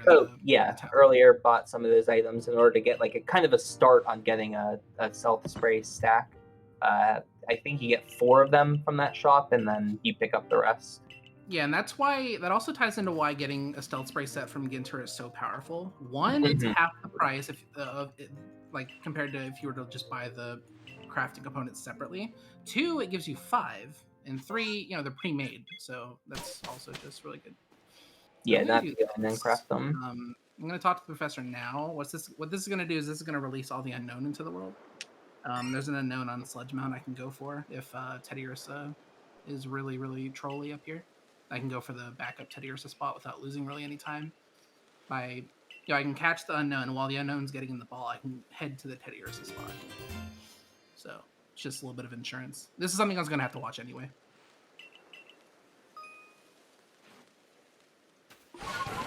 Yeah, just no time lost at the cutscene now. And here we will get to see the power of Stealth Sprays coming up. They're a really cool item, and they definitely speed up the run. They're worth the time investment of getting all those components. Nice Geodude, unfortunate. Yeah, it was about a 75% chance to get a Geodude, so that's fine. Yeah. The other thing is you'll just get Graveler naturally finished anyway from the 2 heavy Geodude. Yeah, should be. So yeah. Now that See, we use the Steel Spray, we actually produce no sounds when we are walking around. There's like 2 ways the Pokemon notice you. One of them is by hearing, that will make them turn towards you, and the other way is like seeing. Yeah. And hearing is what like stops the game from giving you the research tasks for unspotted. So that's why the Stealth Spray is very important. Just make sure you don't walk inside of them. Yeah. It's also really funny, like not only does it remove the sound from your walking, it also removes the like deer sounds that the Pokemon would normally be hearing, because for whatever reason, even on word you're still stealthy, so. This run is brought to you by lagless capture cards, because my monitor went black when I was running over to those other Crickettoons. Oh, that's scary. Nice. Yeah, I don't know why it's doing that today. It's really concerning. Okay, buddy. Yeah, something nice here. One of the tasks for Pachirisu is feeding and the alpha count, so you can also just feed it, which is really nice. Just waiting until we see one of the Pachirisus getting in the ball before running away. There we go. Okay. You can catch that alpha. I've done it before. Yeah. I haven't had that happen yet. Something nice That's here gross. is that little rock smash rock that Hakurei just broke. That always gives you 3 iron, and there's also going to be another one later. Ooh, that's That unfortunate. was really strange. I like slid off. Whatever. It's a Yeah. 10-second time loss to fall in the water and drown. Yeah, it's not too big of a deal. But yeah, those rock smash rocks always give you iron chunks. That one gives you 3, and there's another one later that gives you 5. So you can get a bunch of iron, which is used to craft the better balls, which is really helpful. So it's one of the better ways to get that. Go ahead and try and backsmack this Krogunk. Maybe just get that for some free research. So, this Going section to used to be one of the most painful parts of this area at the very least. Here we have the Alpha Hippowdon herd with the hippopotamus around it. They have a weird mechanic where they actually will eventually spot you as long as you like feed them enough times or something like that. Like it seems random, but it happens after a certain amount of time. And Yeah, they're being a pain now. They've all aggroed. I was gonna say, once you aggro one, they tell their friends. So Yeah, that's how they work. I played that very badly. I could have avoided eyesight a little bit longer, but I messed up. But it's fine, because there are more hippopotamuses in Coronet Highlands, and I'll catch my third. Yeah, this is like the big thing that made this much better, realizing that we only really need to feed 2, catch 2 here, or even feed 2 and maybe catch 1 or something like that. We can just catch the rest in the Coronet Highlands, where we are gonna use a Steel Spray around that area anyway. Dude, I barely got to master Poison Powder. I only caught 2 Crickettoons, so. yeah, I don't know if we mentioned it, that but then. you in order to use the agile and strong style, you have to master the move, which is like 5 or so levels after you've learned the move, or it could be up to 10 levels after. Yeah, it's kind of like random based on the move. If this Dusclops was under level 20, we wouldn't be able to do the strong style. We could still poison powder, but it's not strong style. Yeah, you just have a different strong move, which loses time, but you're still waiting to take the Death to the Ursaluna anyway, so it's just a small time loss. Yeah, the master is just like a secondary, learns at data that's like you can find on Bulbapedia, for example. It's just arbitrary, pretty much. Yeah. Something else that's kind of funny about this game is, like, we don't go in and look at our Pokemon stats or anything, so you'll see a lot of the time how you're just gonna be like, I'm gonna use Agile Style. Okay, don't get an extra turn, I'm gonna use Regular.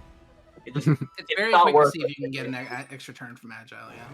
Yeah, exactly. It's always just worth checking, so that's why it might look like it's like mismenuing, but really it's just checking to see if you got high enough speed in order to like skip a turn. I think my issue the stats is rather slow. Yeah, my issue is level, because like I said, I only caught 2 of the Crickettoons, and catching a level 40 plus Pokemon yields a lot of experience to the team. But if you don't catch very many of them, you know, that's less than you would expect to get. We want to catch 3 there, so I caught 2 unspotted, which is good. I don't think I can possibly be done with Kricketune right now. I think I do need to catch a 3rd. Yeah, either catch a 3rd or I think feeding could work. I'm not actually sure. Number defeated. Yeah, the best I can have right now is 80 points. Yeah.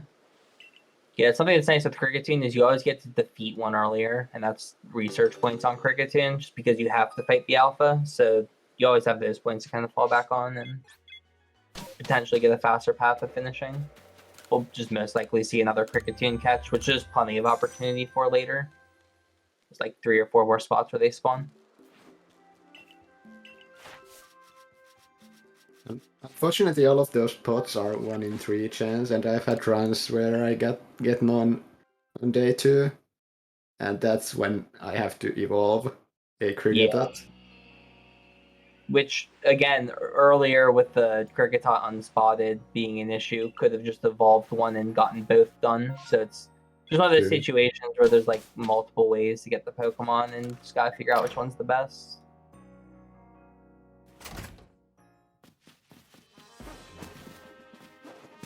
This run's not too bad though. Like, we've had some hiccups here and there, but we've also had some really good luck, so it's balancing out pretty well.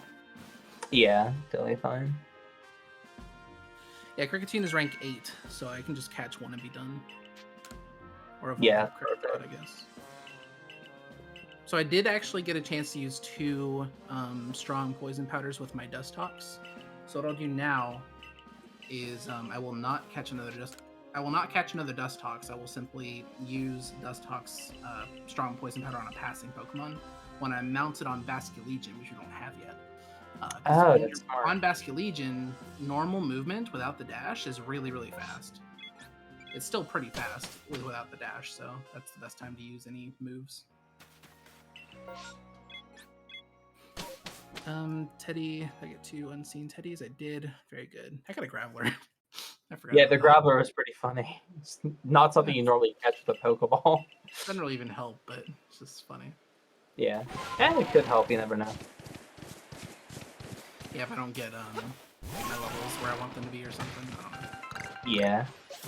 There's always the chance as well that you get the research early and you can get Great Balls, but they were already past that opportunity. I think I am going to do Carnivine today. Okay. It's kind of awkward doing it now, but it can be possible. Mm-hmm. Yeah, there's plenty of spawns up there after Diamond Settlement, but before it there's one as well. Tangle is kind of an interesting Pokemon. Oh, that's annoying. Right. You have to read this one because that one just decided to sprint across the whole map to there. Happens. But yeah, Tangle's a Pokemon that you nearly finished the research for. I don't think that was enough to finish the research for Tangela, and we're just going to forget about it until one of the fights later in the game where you have to fight one. I cannot forget about it. I think that's rank 5 Tangela at best. Yeah, I didn't actually see what kind of points you got on it. I fed 2 and caught 1 unspotted. Oh. Yeah, it's pretty rough. Probably have to figure out. I'll just do it at the beginning of the next area. It's fine. Yeah. Again, plenty of strategies. You can't catch any unless you have extra slots, I guess.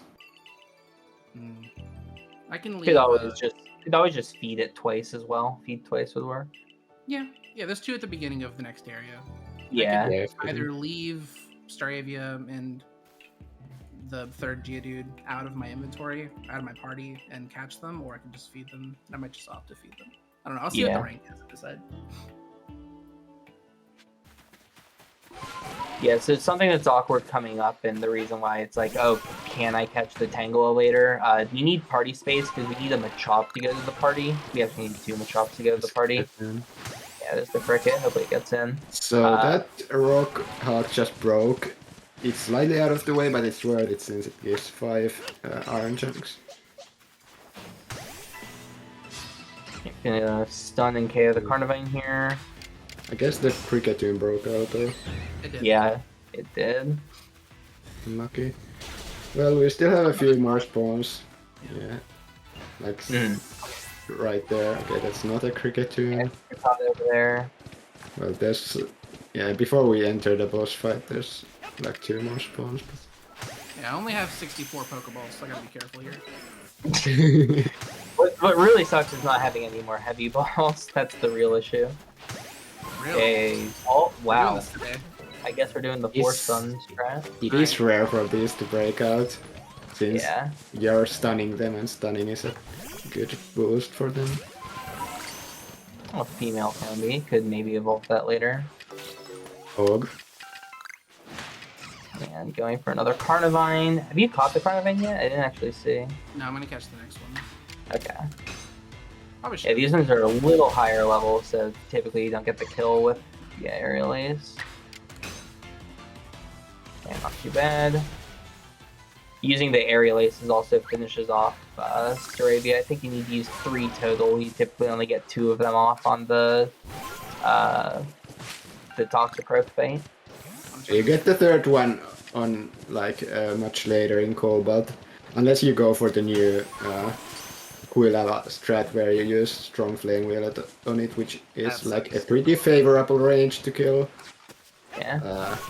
Now, but the problem with indeed, not if you don't catching have, Carnivine is that I get absolutely no credit for it. You don't get credit unless you own one. you haven't Yeah. even caught it. Okay. Do you Probably have just have to it? catch You one should go later. in Coronet, and that's also Two frickin' Toxicroaks too. It's also I can unlucky. maybe run out and get one right after I warp back. Yeah, it's not that big of a if time loss. it's to not run out and grab. despawned. It doesn't despawn because of the boss. Oh yeah, true. That's a thing. That's like something that we haven't figured out. Let's see. I mean, Carnivine's not the biggest deal in the world. It just sucks that I've put so much effort into it and I'm getting nothing to show for it. I really should have caught the second one and then killed the 3rd one. You can always get it in right before the Ingo fight later on. It is in Coronet, but isn't it quite out of the way? It's It's on the where cliff you side go to right set up there, the second camp. Yeah. That little It's river like you cross. maybe a 5 or 10 second time loss to go out of your way for it. It's not that big a deal there.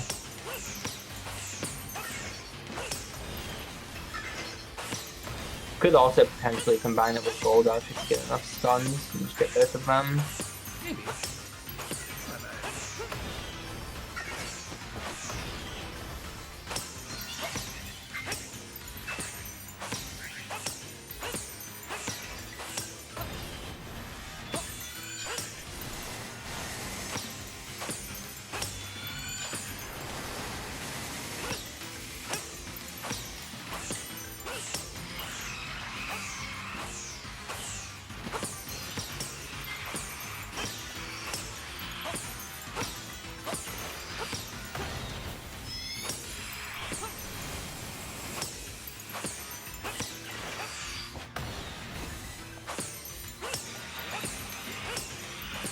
Not my best, but still good enough.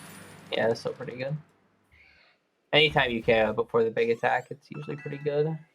Mm-hmm. Oh, my GDs aren't ready to evolve yet. Yeah, with only getting the 1 Kricketot, they're still a bit low level.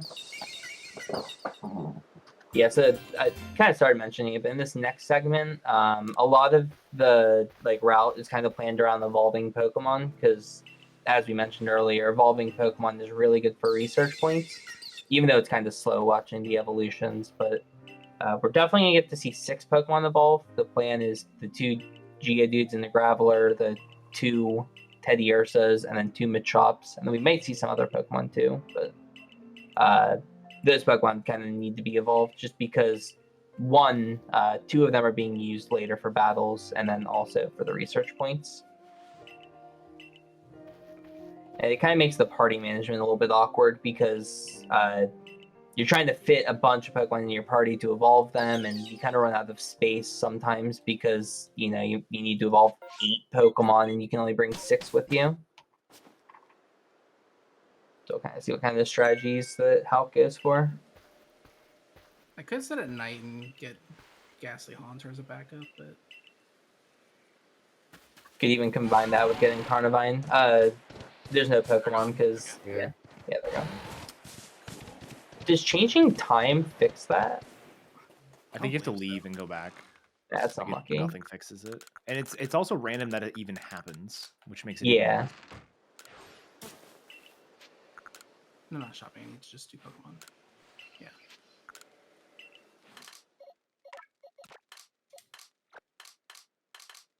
I'll try you. Maybe you'll have better luck than the other guy.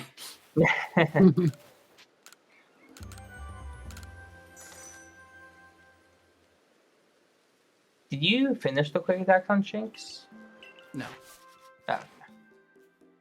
Luckily, I have enough points to leave. That's what I was slightly worried about just now. Yeah, always a possibility. You need to hit, is it 4,000 for that? 3,500. 3,500. Okay, so yeah, you need 3,500 research points to unlock the next area, which is Cobalt Coastlands. Funny that if you asked that from me, I couldn't have answered that. I have like no idea how many points you need in the like needed areas of the run. The only one I know is like Fiatlands and then the Coronet, of course. Oh, I didn't even catch enough Pokemon for a Ginter refresh. That's funny. Oh wow, yeah, it's 20, right? To get a new set of items. Well, yeah, just grabbing a bunch of items here then, because nothing to buy from the Ginto salesman. Okay, yeah, I did check Tangela. Tangela is indeed rank 5, so I probably am going to need to do that feed 2 strat. I can't catch them because they could break out, and also my Geodudes aren't high enough level to evolve yet, so I need to keep them with me. Yeah. Yeah, I can definitely see myself going across that pond to do Golduck and get a Carnivine. Definitely seems worth it, because as soon as I catch a Carnivine, it's done. So. Yeah, exactly. And you might even like have more stun items to stun the Carnivine for just like 20. Yeah, there's more leaf piles there actually, so. Oh yeah, there is more leaf piles there as well. I forgot about Yep, that. exactly. Yeah, you can just grab those while you're running through. At least 2. Yeah, I'm actually not sure. I think there's 2 or 3. There's like 2, and there's more if you climb up, but so that's you guys just catching all things. You guys are getting a great idea of how much on-the-fly routing this run requires. Because it's not a situation I'm super familiar with, but I've dealt with worse, so we'll be fine. Yeah. Typically, your Carnivine goes, you stun it, it gets in the ball, you move on. And then sometimes you stun it, it breaks out, and you're like, okay, if I get Golduck and I get 4 stuns, I can then go for this strat. It's like you have to frantically figure out what the heck's going on. I mean, like this isn't really a game you can just practice the movement over and over again, because it's all going to depend on how the Pokemon work. The best way to improve your movement is just to improve general movement, because the faster you can adapt and move a different way and get to where you're trying to go elsewhere, the better off you'll be. Well, technically, the best way to just do regular movement around areas. Yeah, the best way to improve is to like figure out some sort of ritual that makes all your balls work. Like if everything just gets in, you're set. So if you have this like fancy ritual and it's just like 100% catch rate, you're totally good. Like do that. But yeah, if you have like a childhood method of like hold L and A to like make the Pokemon work, definitely try that. Yeah, you have to press B 4 times in the rhythm, and it's just guaranteed catch rate after that. Rub the screen. Yeah, no breakout RNG has been a discouraging factor for some people trying to get into this game, but I think the route is consistent enough, and there's a lot of there's a plan Z for like literally everything, so there's still definitely a finishable run here for sure. Mm-hmm. Yeah, it's kind of just one of those runs where like there's so much randomness to it that it kind of just averages out to like a certain amount, so you always kind of have the same overall luck, and it's just about how you deal with like the specifics of where you get the bad luck and the good luck that kind of affect your time. Yeah, obviously those kinds of speed games that are like the RNG causes adaptation. It's not just pure time save or time loss, and yeah, as you said, they will usually like. Me and Shady run PMD, which is PMD. Pokemon Mystery Dungeon. Yeah, the RNG kind of like ends up, if you like plot it, it would become like a bell curve. So it's like pretty normal to have average luck, and it's very rare to have like insane or insanely bad luck. Like throughout the run. Yeah, just one of those things, like not everything can ever get perfectly. What'd you say, Shen? I said it's like one of those things where like there's never gonna be a run where like everything goes right. Like something just has to go wrong every run. Well, Shady's second place run nearly had that, and maybe his Japanese run I haven't seen in a while, but. No, you said nearly, so. Yeah, I mean, because he made a was mistake. pretty good. Settlement warp, but that was pretty much the only major mistake in the run. Yeah. The only thing that beat his run was a route change. Yeah, it was Fine. mainly round changes. I mean, I'm sure it's like still like improvable gameplay wise. Like when I got my JP run, I felt like I played much better because it was like a week after, and I felt like I improved quite a lot in that week as well. Mm-hmm. Okay, so here's the Cobalt Coastlands. This is my favorite area. There's a lot to do here. My favorite area aesthetically. I don't know if this is my favorite area to play. It probably is my favorite area to play because all the other areas are terrible. It's pretty involved in terms of like difficulty. Yeah, this has probably 2 of the hardest sections in the game. Or actually, just one continuous streak of really hard gameplay that I'm going to go for. After we accomplish our next objective of talking to Polina up on the hill, we're going to warp back and set time to a specific time. And then from there, we're going to be on a 2-minute timer where we have to accomplish we have to finish 3 different Pokemon. And then we have to deal with some hard catches, and it's going to be a really long, hard string of gameplay. And if it ever becomes not nighttime, you're kind of just screwed because a lot of the stuff we have to do is at nighttime. Now, luckily, at least Dust Talks is done, so that's something you don't have to think about in this segment. So that's just something to skip. I need to use one more strong poison powder to finish Dust Talks. Oh, right, yeah. You'll just do that on a Drifloon or a Finian while you're heading to the water, though, at least. So it's not too bad. Exactly. Right, anyway, here's one of the fun parts of this run. These fights. By the way, this I did the damage calc. If this thing ice beams, it does 9,000%. Okay, perfect. The opponent decided to just win today. Alright, so I have one more chance to use quick attack for Shinx. Still needed that. Oh well. At least my RNG is good, Copium. Yep. I still think it's fat. I think it's honestly faster just get ice beamed and then get the quick attack later. Compared to getting baby doll eyes, growl or whatever, and then not killing you.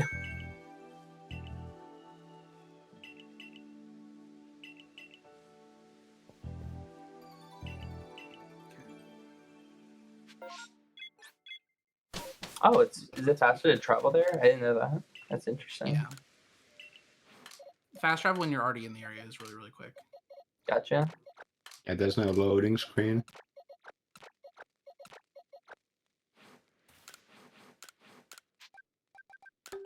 Yeah, making some great balls is really useful. Grabbing the self sprays and making a few more heavy balls because they're kind of interchangeable with great balls.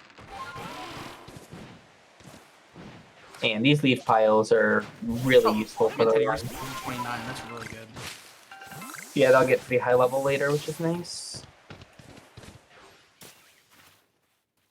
Okay, one Tangela, that's good. Is there another one? There is. So hopefully they just both eat and Tangela will be effectively done. Here, buddy. It's running. You need another berry. Actually worked.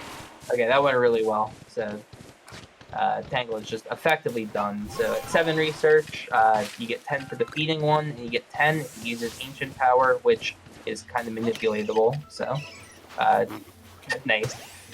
So Tangle will be done later, so don't have to think about that anymore. I didn't even mean to throw a great ball there. Yeah, I was wondering. Gonna try and catch one of these Scruffy just because they're kind of 3 points later. Good. 3 points. And grabbing Pop Pods, which are going to be the second component along with Caster Leaps to make Scatterbangs, which I think there's only 2 Pokemon in the run that we use them on, but it makes those Pokemon very fast. Oh, 3. What's the other one? There's Duskull, there's Toxicroak, and Voltorb. Oh, Voltorb, right. I forgot about Voltorb. Yeah, so there's 3 Pokemon that it makes the research super fast, so they're definitely worth going out of your way a little bit to grab a few of. That's A lot of unfortunate. those are technically considered optional, but like, especially Toxicroak is almost always worth it to go for, just because it's so quick. Yeah, and the cool thing about like the stun items, you can only throw a stun item at one Pokemon at a time, and it stuns one Pokemon. But the scatterbangs are like more of like an area effect, and depending on the spawns in the area, you can hit like 3 Pokemon at the same time. Yeah, it's surprisingly big. Yeah, especially when like a group, like there's a chance that 3 Duskulls just spawn in a circle, and you just throw a scatterbang, catch one, you're done. It's just an instant research task. Ooh. Double Vulpix, we take that. So Vulpix is really nice, Vulpix, the like only real way to do the research is 4 feeds, which if you only get 1 Vulpix spawn takes a really long time. But if you get 2, it's like, as fast as you're seeing. It's just a few seconds. So there's nobody better to advocate for Vulpix right now than Shady. This is his favorite Pokemon. I mean, yeah, I've had a fair share of issues with Vulpix specifically not eating. I'm not sure if it's like actually PC specific that some are more likely to eat than others, but yeah, I've had some issues with Vulpix. Lately though, in Catch-em-all, my main issues with Vulpix has been like it literally doesn't show up at all. Like I've had to actually write like as one of the last things I catch in the run, like go here out of my way and get a Vulpix. Meanwhile, we're seeing a 3rd Vulpix in this patch of grass. We'll maybe see a 4th later. Yeah, Glameow is also one of those Pokemon that's pretty fast to research for. I think you just feed 5, catch 1 is one route, or you can catch 3 and feed like 3. Yeah, it's either feed 4, catch 1, or feed 3, catch 3. Okay, yeah. So plenty of options, and how kind of you can go. Oh, that's nice. Yeah, it's hard to see them shaking because you cannot really see them before you throw. Yeah. Okay, that was it's still really good though, because in like the off chance that these Gravelers aren't heavy, that just solves Graveler without having to use the rock slides. So it's a nice little time save there. It's also just a free 20 research. Yeah, in case I somehow pick the wrong Geodudes, or they don't always evolve into a heavy Graveler, we're good now. Yeah, it gets complicated when you like take them out and you like do some stuff with them, and then you have to deposit your party to do the fight, and you like shove them all in the box. It's like sometimes you just pick the wrong ones by accident. I've definitely done it before. So a lot of my things in my party are already ready to evolve.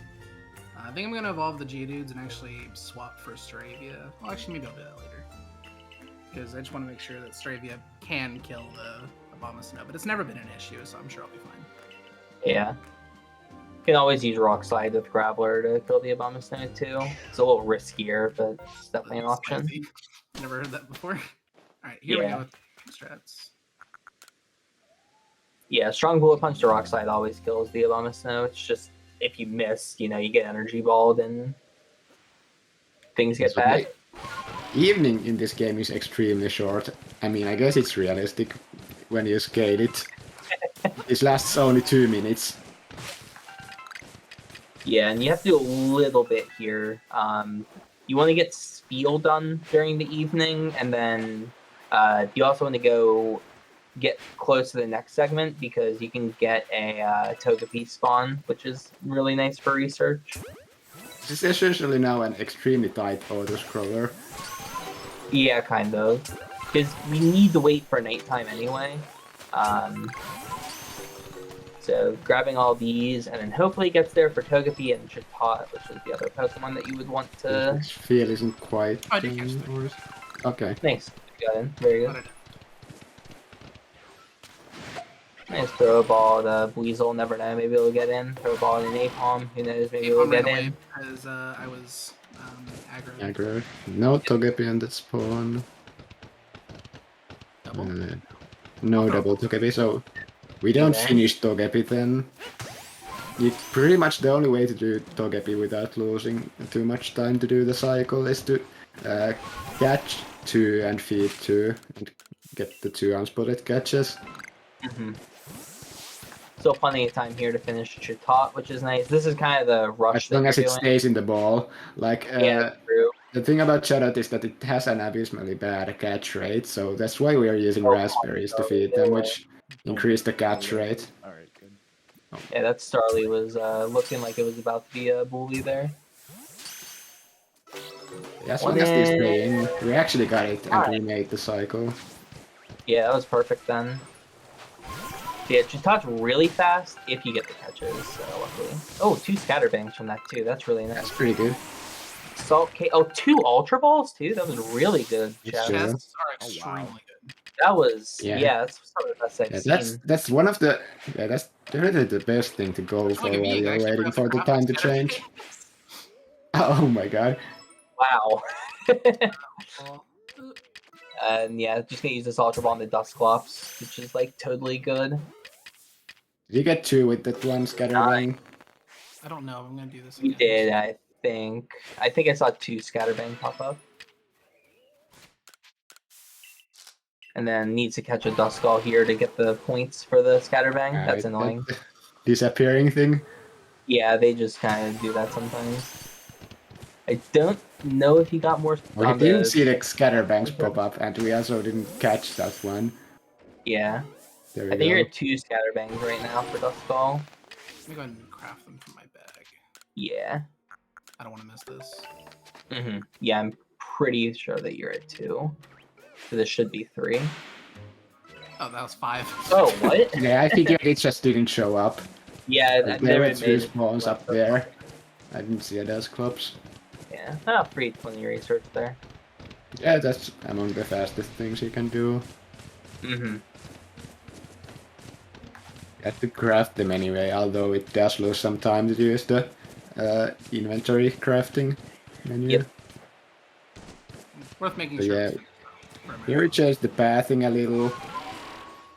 Previously we used the warp, but now since we are actually, well, usually we catch Dustox there, so we had to run through that area, kind of parkour our way up here, and now we are only now are we doing these cutscenes. During nighttime. It's nice because when we go to the cutscene here with Iscan, if it isn't nighttime, when it instructs you to go to the haunted area at nighttime, it asks whether you want to wait for nighttime, but since it's already nighttime, it doesn't actually ask us that, and it saves some dialogue. Yeah, so that actually offsets. It makes us sleeping in the bed not a time loss. Yeah, it's not the time loss, because if you were to use that prompt to turn it night, you would have to wait the same 10 seconds. Yeah, there's also kind of a funny thing where he's like, you have to go catch this scary Pokemon, Dusclops. Good luck. It's like, yeah, we already got one here.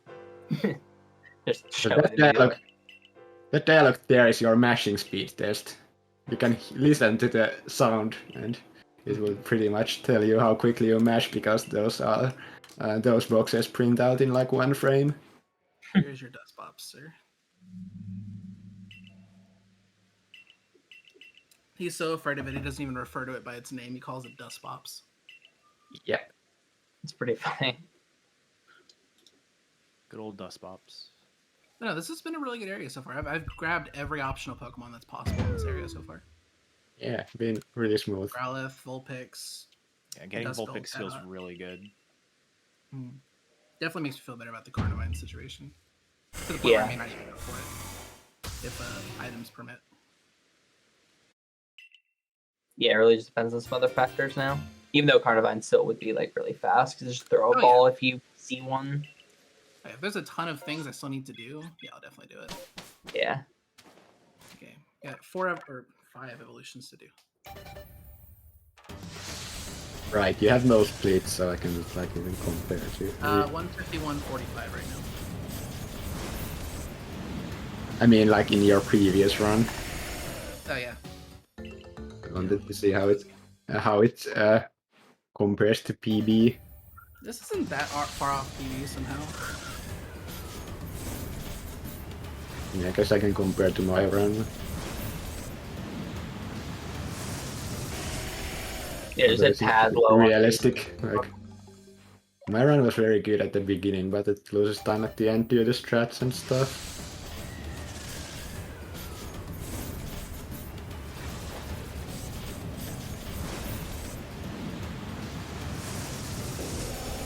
I mean, I don't know. It's hard to say because I've already done all my evolutions. Yeah, I'm like a couple minutes behind PB. That's okay.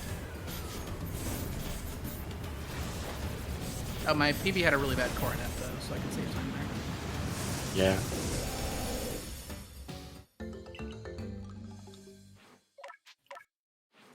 I need 64 more experience to evolve this Machop.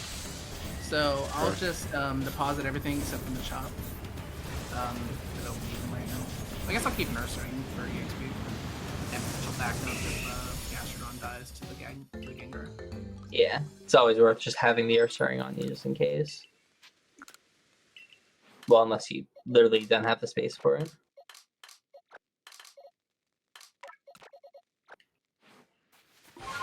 And yeah, I want to deposit the Machoke. Oh, were you done with Machoke? No, this other Machop only needs like 60 oh, or something. I didn't see they had the Machop on you.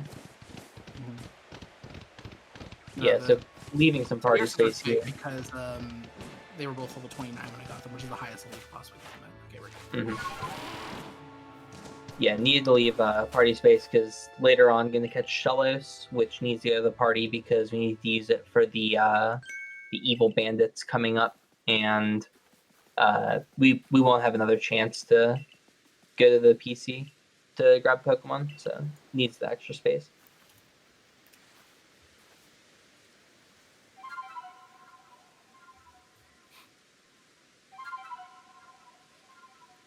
This is one of the longer cutscenes mid-run, like, this is 3 minutes. For running an ad right now. I don't know. We don't have an incentive for this run because this run was really, really late. But I would say if we reach X dollar amounts by the end, I could do like... Oh no, I can't promise that. Never mind. I was going to say I could do an Arceus fight exhibition, but I don't have a file that has the Arceus fight ready. Incentive to just turn this into a catch 'em all so we can see the Arceus fight. Yeah. We almost have enough time for that. I'll have to finish like 3 hours ahead of estimate to be able to do that. Past that, so never mind. Sub 2, let's go. Oh my god, I'd cry if this game had like any kind of like research skip. I feel like that'd be kind of bad for the game, but I'd like at least if there was some skips in the end game. Yeah, like anything that skips stuff in the last 45 minutes would be pretty hype. Like if there's a clip to get into like the Benny fight without having to do the whole like plot stuff, that'd be pretty sick. Well, there is a clip to get like behind the gate to the mountain, but none of the triggers are loaded because it like loads only the next thing based on your progress. And maybe we someday cannot we'll have like even enter the loading zone.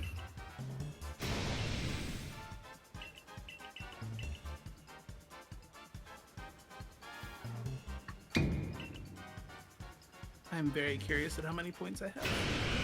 I'd like to think I'm doing alright on points, because like I still have a lot of optionals. I have Bidoof, I have the other Cocoon, I have Vulpix, Growlithe, Duskull, Chatot. And I've caught a fair number of like optional, just random one poke catches. Yeah, you'll probably hit like 72 maybe, or maybe a bit less. My guess is I'm gonna be at like 6,900. Yeah, I'm thinking around 7k flat. Which would be pretty nice. Yeah. Nice. It's weird with the Carnivine because it's like you were so close to getting the free 200 on that. It's just always unfortunate when you don't get the catch, but you like do the research task. You just have to like think it's like, oh, it's 0. It's like I didn't get anything for this. Okay, we're finally done with the cutscene. We can play again. So we now have access to the Basket Legion mount. This is the worst mount in the game for catching Pokemon on. I mean, it's the only mount you can catch Pokemon on, and it's done really poorly.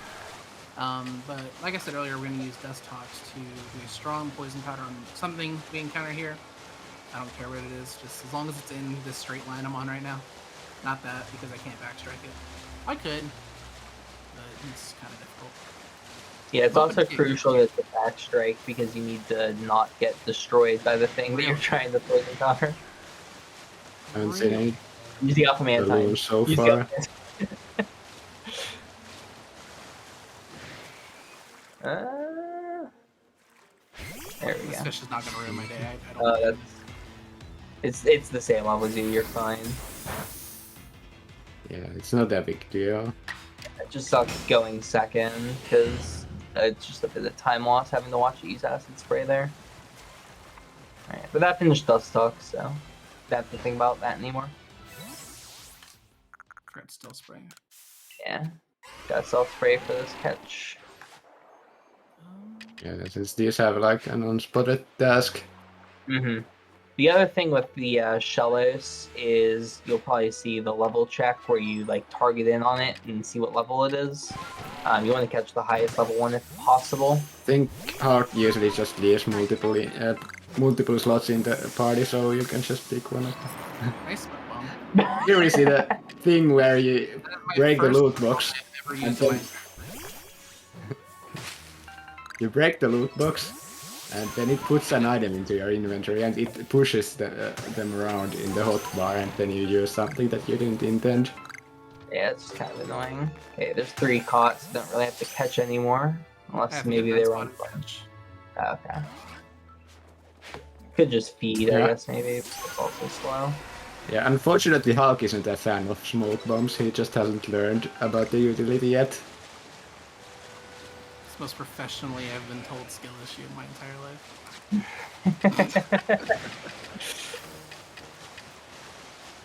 Okay, they aren't too useful in any percent. You can use them to, like, avoid getting hit by the Alpha Gallade much later on. That's like the main use in any percent. Yeah, so that well, there's some nice uses for them though. I don't have any Finneons. I don't care about Finneon anymore. It's dead to me. We're skipping. We still have to do Shellos, that's unlucky. In theory, it could always just evolve the extra one. Or does that work? I think it does. No, Shellos only has 1 Evo task. That's stuff. The Castro walked in front and started trolling you. Okay, I got another small specimen. That's good enough. Alright, no Finneon. We tried. I tried to catch like 3 of them and they all broke out, so I'm not interested anymore. Cool. Unfortunately, both the shells I caught were pretty low level, so we'll have to make do. Yeah, 31 kind of sucks. I think max is like 34. Yeah, 34 is the highest. Yeah, Finneon is the only optional we have not caught here, so I'm feeling pretty good about this area. Almost. If I had gotten Finneon really quickly, I might have skipped the finish, just like the Shellos research. But if we skip Finneon, there's no way I can leave without that. Yeah, going into Coronet with like 6,500 is really painful. So definitely want to at least try to finish a couple things here if possible.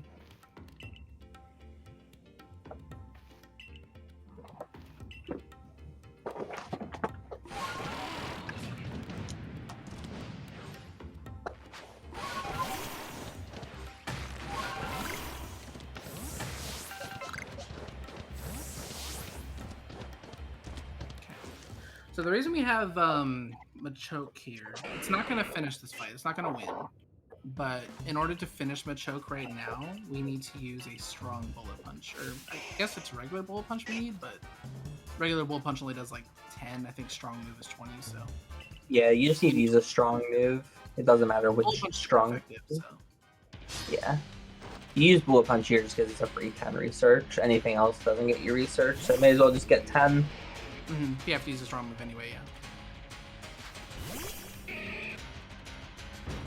I've always wondered if like strong rock smash would kill this, and it's like save the turn. B also I had to doesn't sit even there and like... wait for a second because depending on what level you catch your Machop at, Bullet Punch will be in a different slot. Yep. Yeah, it's always really annoying having to like react to where it is. I thought I didn't bring Bird. Oh my god.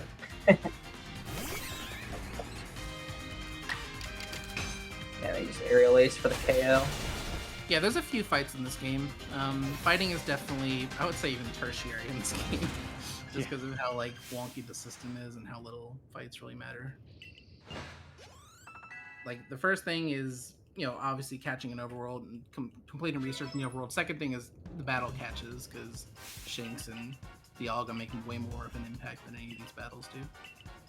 Yeah, the RNG in battles doesn't matter a lot, but the routing in battles does matter, because if you can figure out how to save turns in fights, then that's big time save. But usually, like RNG wise, you don't really like lose that many turns. It's mainly the range in Endgame.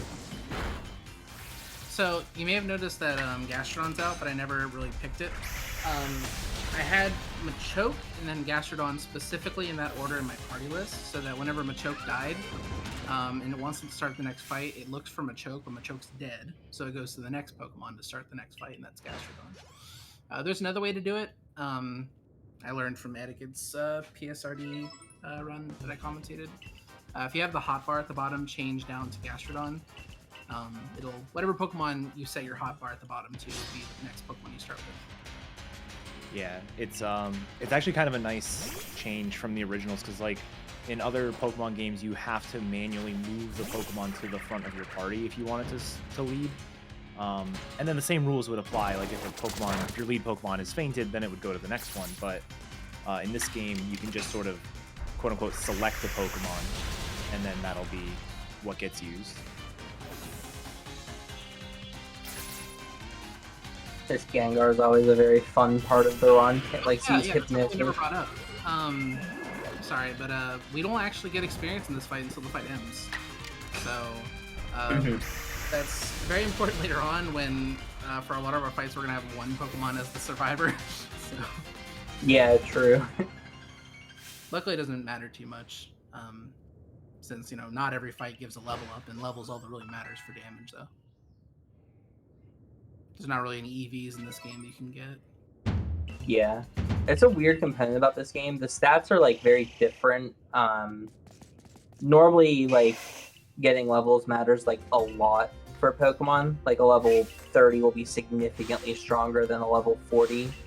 But in this game, it, like, matters a little bit less, like, what level you are. It still matters, obviously, but it doesn't make as much of a difference. So, like, a level 20 Pokemon does a lot of damage, like level 40s even, which makes a lot of the fights a lot more consistent because you don't have to worry about being high level for them. Yeah, in the same part of the formula, attack is multiplied by 0.1 and level is multiplied by 3. So level is taken way more into consideration for calculating. Yeah, level matters less than like main series, but it still like matters way more compared to the attack stat. The attack stat is a complete joke in this game. It makes little to no difference at all. The only stats that matter are like your level. It's not really a stat, but your level, your defense, and your speed are the only stats that matter. Or your defense. Yeah, and the power of the move you use, that's like the biggest thing affecting damage. What were you gonna say, Shen?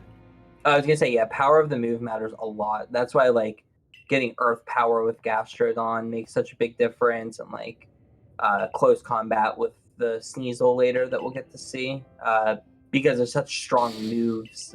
They end up like doing like way more damage than if they were like a decent move on a strong Pokemon.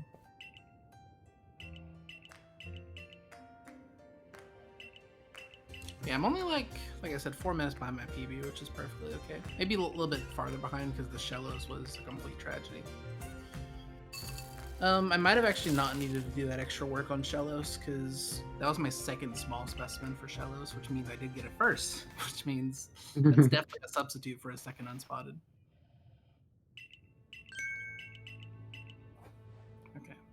So So this is the Noble Arcanine. This is the first boss in my experience that I died to in a speedrun. I died to this boss a lot when I was first learning. Yeah, it's like very awkward sometimes. Like it kind of like snowballs if you get hit by one of the attacks. It's cool when you do it right, but a lot of the bosses here are like, if you get hit, then it goes downhill real quickly. Yeah. Even in the first boss fight, if you get hit, you like pretty much have to go off rails and figure out what to do. Yeah, but at first it's kind of just a pattern. You roll in the middle to make it jump, and then it dashes at you. You want to roll through it with your iframes. That's yeah. There's a strat you could do here where you intentionally hit those flames to damage you through the attack. It's like really hard to time. It's only really relevant unless you finish it early, and here we did actually get to finish it early, which is really nice. Yeah, exactly. That was a really good fight, despite me not playing it perfectly well. Yeah, Arcanine's like, you're not doing this correctly, but I got you. I'll do what you want me to do. I think does it always jump after it hits below half? I think it just always jumps. Yeah. If like after it turns into, you know, once it goes into the second phase, if it's not already in the middle, the first thing it will do will jump to the middle. But if it's already in the middle, when it goes below half, it will leave the middle and then jump back to the middle. So I guess that wasn't really RNG. Yeah, and the jump to the middle actually has no hitbox when you're like standing where he jumps from, so you can just walk inside him, get in position, aim at the middle, and that way you won't miss any throws when he jumps there.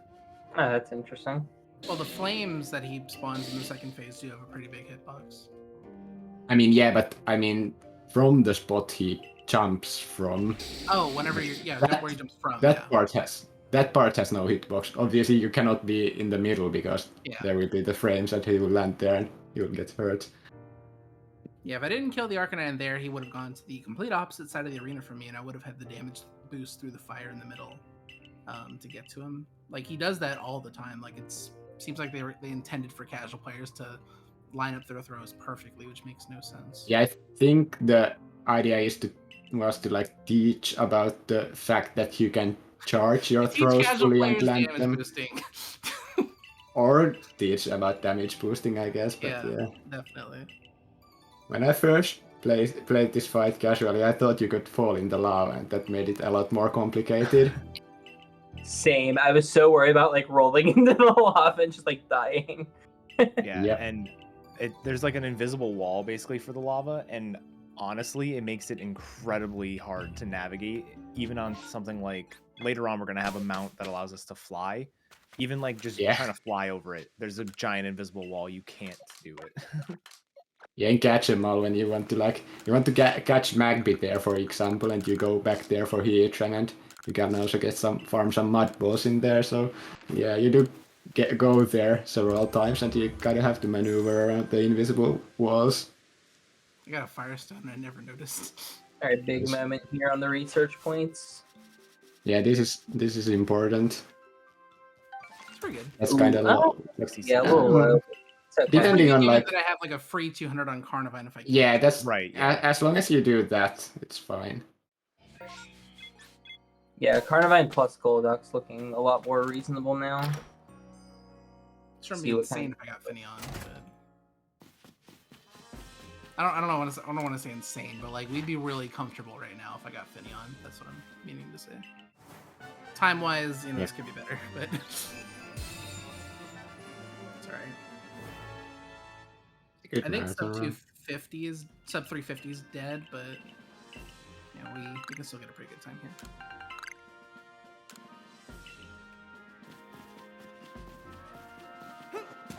Yeah, you're still on pace to beat the estimate, and that's really what matters. Yeah. Up 440 pace right now. I haven't took 440. 440. I was kidding about that. Well, I take a 45-minute break in the middle of the run. Yeah, we should clearly mention for the next runners that this will not be near a 440. Yeah, I'm thinking at the absolute worst is 4 hours flat. Yeah. But, you know, they said they can fill the extra time with like tasks or something. There's also like the credits and the like final cutscenes, which aren't in the timer, but they last like over 5 minutes, which can be used as content. Yeah, we can pad our content with that. True. Yeah, watch at least the first, like up to the credits or whatever. Okay, so I do have a Ginter refresh now, but I'm not sure if I want to go for it. Yeah, I'm not sure if there's like really anything you need there. These 2 Ultra Balls are really nice that I have. I don't know where I'm going to use them. Wait, no, I think I already used one of them on Dusclops. You really can't get stun items from like anything. Ginte doesn't sell any of the like stun items, Nope. right? The only way you get random stun items are by dropping them off of Pokemon, or if you upgrade the shop all the way, you can buy sticky gloves. Yeah, if you upgrade it fully, which takes Yeah, like 10 minutes. I don't have a No, file for it. And you can only upgrade the shop fully once you have beaten Avalag. Yeah, exactly. But we don't even do it in Catch 'em All. We get our stuns in Catch 'em All from either digging with Ursaluna or going to the Heatran arena. Yeah. After beating Cobalt. I've been considering just after the Arcanine fight, if I'm really low on stuns, just grabbing the stuns there and doing all the stuff. You'd have to like. I don't think you can even if you leave the area. I think you get access to it after you beat Coronet or something like that. Oh, interesting. At some arbitrary point in the story where you get access to it, I think. Well, never mind. My mark. Yeah, I remember I was watching OSnap, who was one of the people who definitely was running this game, like running it, commanding it for a while to start. And he actually tried to see if he can enter it, and it's just there's like a lava waterfall there, so you can't. Good. Good, but also kind of awkward because that was pretty much the last chance to get a quick attack off with the Shinx. I mean, we didn't even have the Shinx out, so. Yeah, I don't think it's good to bring Shinx there because I'd have to go look for it. Right there, it's good to use the Shellos because Shellos is already in your party, most likely, and it dies that. We need the Shinx anyway. Yeah, I'm gonna need to grab the Shinx for the next area, but. The only reason why you would grab the Shinx for that fight is because it dies to the Eevee if the Eevee is the one that decides to attack. So it can be worth it, but it's probably about the same overall either way.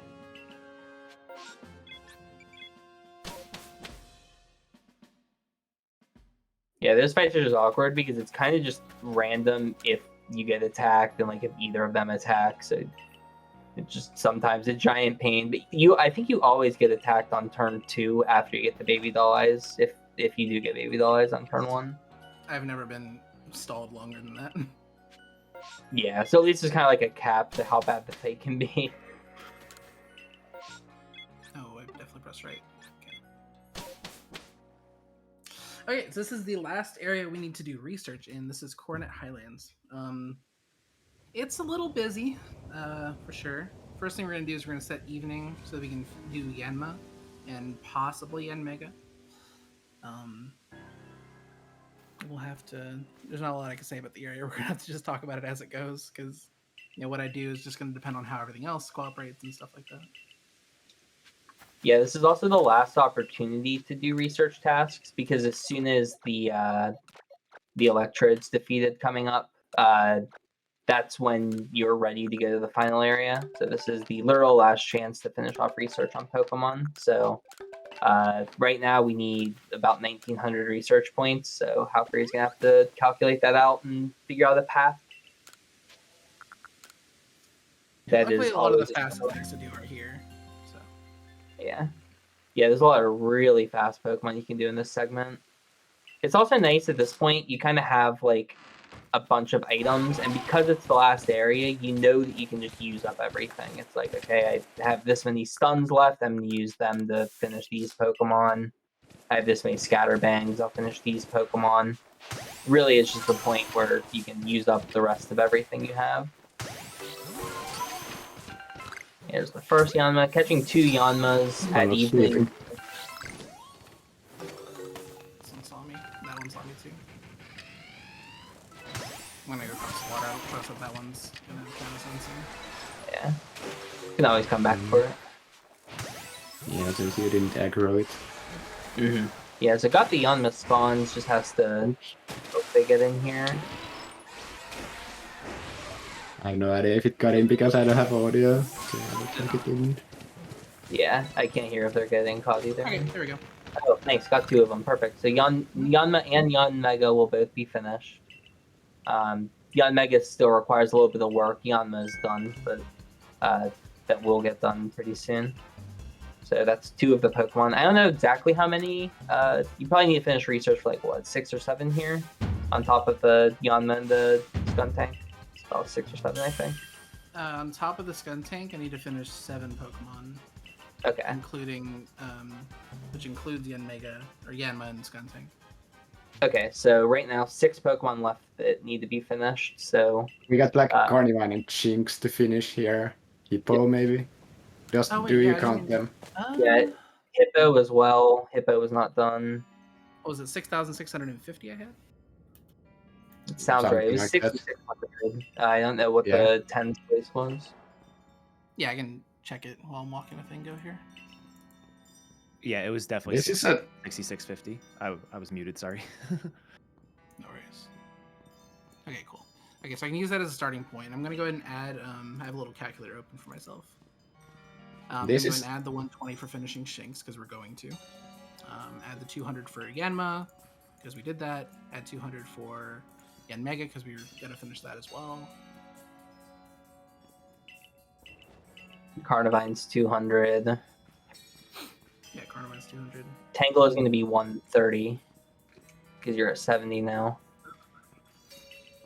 If I need to sneeze, I should just do it. I don't know why. Body stalling. Oh, I need to catch a Hippopotas as well. Yep. Yeah. Hippo's not done. Okay, so with Shinx and Hippopotas, our real number is 6890 that we're entering with before Carnivine. So Okay. right now we have Yanma, Yanmega, and then we'll do Carnivine. So we need 4 more on top of that, which includes getting Skuntank. So Yeah. probably Golduck, Golduck, Toxic Toxicroak, Road. Yeah. Maybe Clefairy too, potentially. Oh, Shinx. There's the Shinx quick attack. Shinx is now done. Yeah. I need to remember to catch a Hippopotas though. Yeah, I actually don't know how many you need to catch. I think you might have to catch 2. It's just one. I remember I Okay. caught 2. Yeah, I didn't see how many you caught. There were about 400 of them aggroed sprinting at you. Understandably so. Yeah. So you're gonna do gold deck by the Carnivines? I'll use some stuns right now and try to get a catch or 2. Yeah. Fair enough. It can just be nice to grab them while you're running through. Just in case you don't get good spawns in the next area. Interesting. Okay. Ah, Yeah, I just need that's, more stuff. Okay. yeah, so this Carnivine Golduck will be nice later, because just stun a Golduck and catch a Carnivine and move on. I was never Yeah. avoiding that was way too far to the right. Yeah. Yeah. Sometimes that Motham just is too close and it's impossible to dodge. Unless you take the long way around, but that's slow. That's Or probably Stealth slower than Spray, getting which is knocked way down. slower. Yeah, the knockdown only takes 4 seconds, so it's not a big deal. Yeah. The meme strat would be to somehow throw the ball. Is that the ultimate usage for feather balls? That I'm Yeah, just hearing? chuck the feather ball from 5 miles away. Beautiful. I mean, it is Yeah. legitimate strat to get past the barrel in the beginning, the alpha barrel. Yeah, I always do that, and if the alpha gets in, you can actually finish the barrel, which is pretty funny. You just have to do the Aqua Tail strat and it works. Oh yeah. There's a specific task for Bibarel for catching an alpha. Yeah, you catch 3, catch the alpha, use Aqua Tail plus strong move, and it's done. So it's definitely doable, but they'll have to catch an alpha, which is rare. I've done it twice in runs. Which, I've given done how many runs I've done, it's not very likely. I've caught it 3 times in runs, and I've also done 1/300th of your amount of runs. So I guess I'm just trying. Are you going for like try hard? No, I I just chuck the ball and I'm getting it. I got it 3 times in like 10 runs. That's really insane. Yeah, I guess I'm just really lucky on the barrel. Okay, so yeah, I need to do Carnivine, Catch Hippopotas, Toxicroak, Skuntank, Mischievous, and we're done.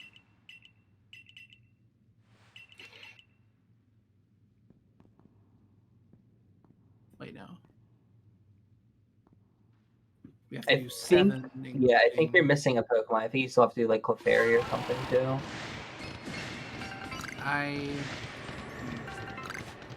I'll do Voltorb instead of Clefairy. Clefairy is like really bad. Oh yeah, I forgot. It's like as long as we have the Scatterbanks, Voltorb is better. It's the only Pokemon that makes you go like massively off track for, except what I'm doing right now. Well, you would have gotten a Shinx spawn. I've like never seen Shinx in this area. It's really rare. Yeah. Yeah, it's a low chance spawn. But yeah, here's some extra Goldex spawns and extra leaf piles, but what we're here for is the Carnivine, of course. Yeah, so Golduck's done, and then hopefully this thing just gets in and we're done. A lead ball, like lead ball actually, but yeah, there we go. Pronounce it right. What? Okay. Nice. Okay. That was strange. Yeah, and using Young Mega here specifically. I want to use a strong Air Slash, and then later on we're going to use an Ancient Power with it. Yeah, right now at Eat Research for Yanma, so it needs to do 2 things, and the only 2 like reasonable tasks are using Ancient Power and using a strong move. So just using one of each of those here.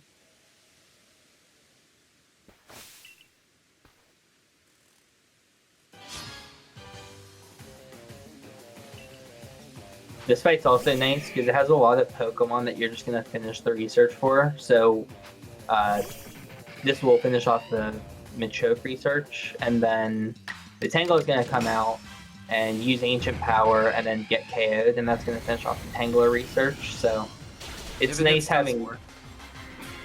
True, yeah. Well, actually, no, sometimes it just goes straight for Ancient Power. It's very rare, though. Until today. Done.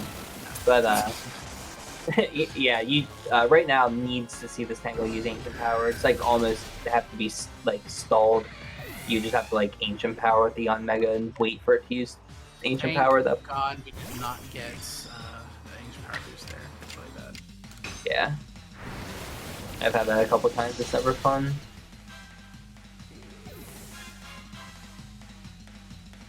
So I do Yanmega first, and then I do Yanmega first and then Yanma, because with Yanma coming against Gliscor can just regularly go for like Aerial Ace and finish, but with Yanmega it takes a lot more work for it to kill it. I need to use strong moves. Oh no, at this level I'm probably not getting that range. Yeah, I don't think that ever dies at 35. That was probably still faster than if I went for strong and then missed it and then sat through like it's a million attacks, so. Or just died, because it could have gone for like strong Aerial Ace there. Or quick attack Aerial Ace and just killed. Yeah. It's not a comfortable range to go for unless you're 36 or 37. Yeah.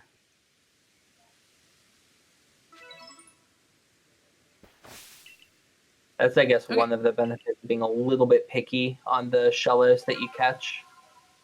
So now we're going for Sneasler, or we're getting Sneasler, our final, not our final mount, one of our final mounts. Sneasler allows us to climb up walls, which we will hardly do here, actually. Yeah, I was gonna say, optimally, you would never use Sneasler, if possible. Technically, you can get to where we need to go without using Sneasler at all. Yeah, it's a little bit faster in one part. Yeah, it saves time on sections. Only really needed it in Iceland Yeah. to get up to like Sabi's waypoints. And then situationally you use it here. Sometimes like you can avoid using it, and then other times you'll be in like a position where it's better to just climb the walls.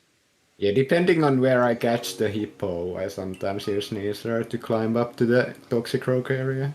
Thank you for the reminder to catch hippo, by the way. You're welcome. I might have almost forgotten that. I don't like my leading ball now, but I'm sure we'll be fine. So have some, Yeah, you have the some Ultra. too, and some ultras.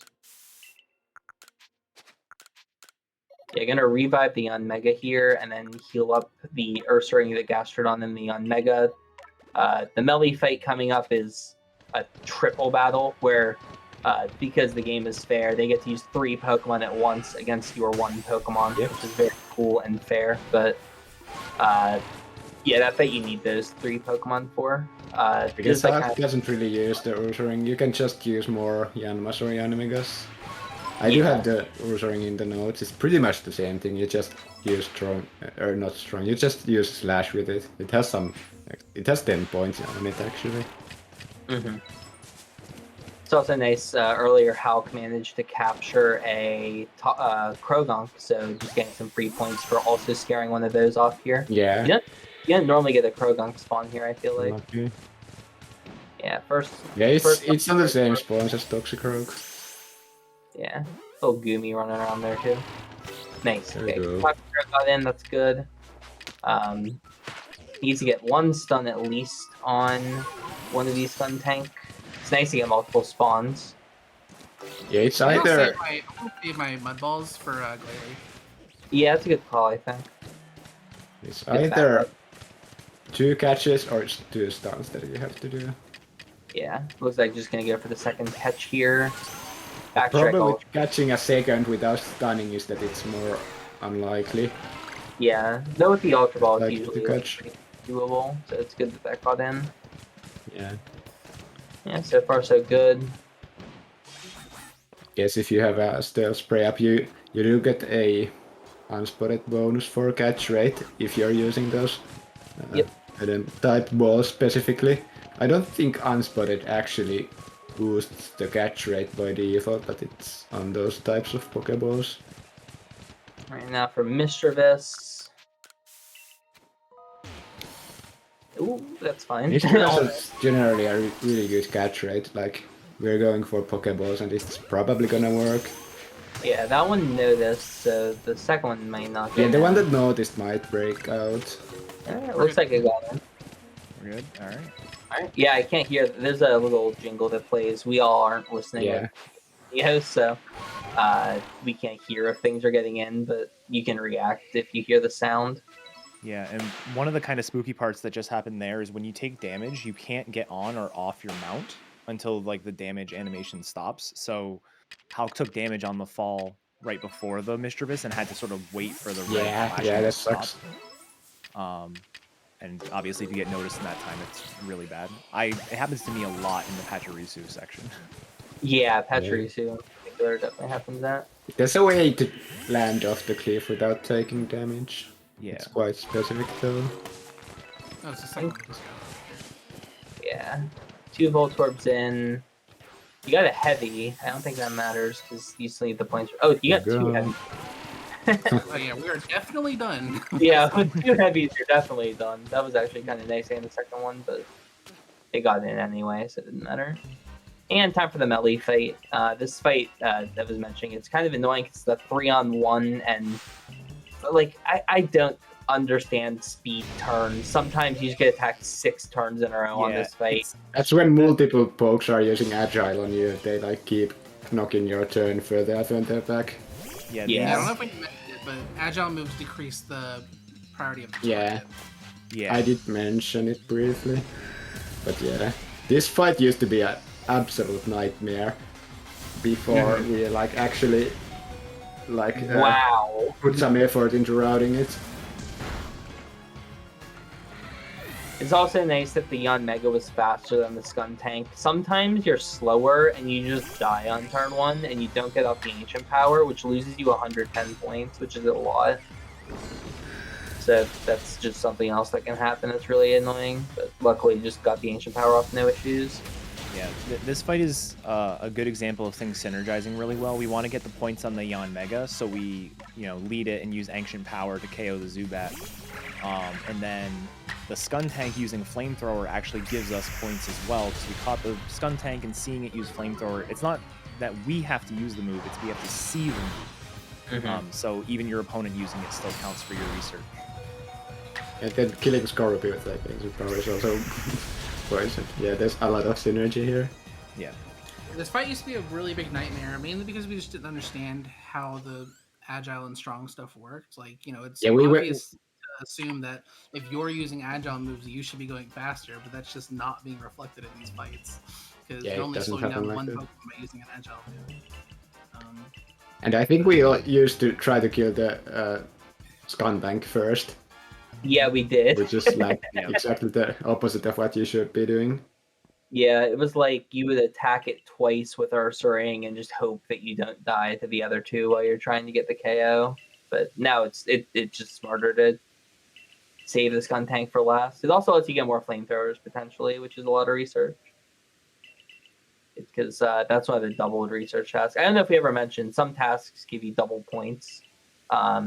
You either get 10 or 20 research points for finishing tasks, and Flamethrower on Skuntank's one of the ones that's doubled. Okay, my PB just got the 5th star, by the way. Oh, not too bad. Not too far off right now.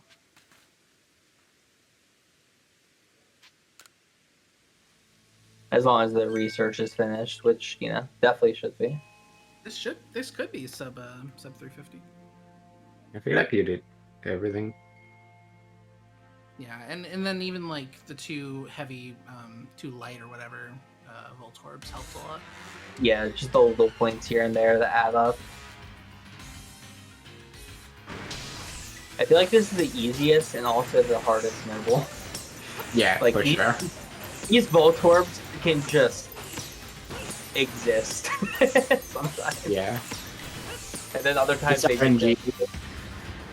You can adapt to it to a certain degree, but if you have to dodge out of too many of them, then you will run out of time before it does its massive attack. We call it the tactical nuke, which pretty much you cannot dodge and it stuns you for like 10 seconds or something, and you get put into red. And since you have those homing Electro Balls, which we normally just tank, you cannot even tank it anymore when you're one hit from dying, and you're probably better off just taking the death and continuing for 25%. Yeah, it always does 4 Voltorbs then the attack, right? Or 4 of the Voltorb sections. Oh yeah, something that's interesting to note there. Something like that. Something I haven't really studied the patterns. We actually tank all of those Electro Ball hits, because they will never stop following you. They remain on the field until they find you and hit you. So you might as well just take the hit, because they doesn't even do that much damage. Yeah, the way you're intended to beat this casually is to just like run away, I guess, until it gets stunned, and then use your Pokemon to battle it. And if you use your Pokemon to battle it, and then then it gets stunned for a long time, and you get like increased damage, but all of that is extremely slow. Yeah, like this fight, like tanking those hits saves unironically minutes, I feel like. Because like the other, you can like throw one of the things and then dodge, and then just throw another one and dodge just to not get hit by the lightning. But it's just so slow that it's better to just take the hit and get the damage. Yeah, even the IL runners are able to defeat Electrode before it goes to the tactical nuke. They have a lot more health to work with. This fight in particular doesn't have as much of an increased HP, but I think it's still harder. Like, this IL is sub 1 minute. Everything else takes way longer, I think. I need to change my party, I forgot. Alright, big moment here. Will we see 8,500 research? This is the final point where any research tasks are required for the run. Because once you unlock Alabaster or Icelands, you've done all the research stuff you need.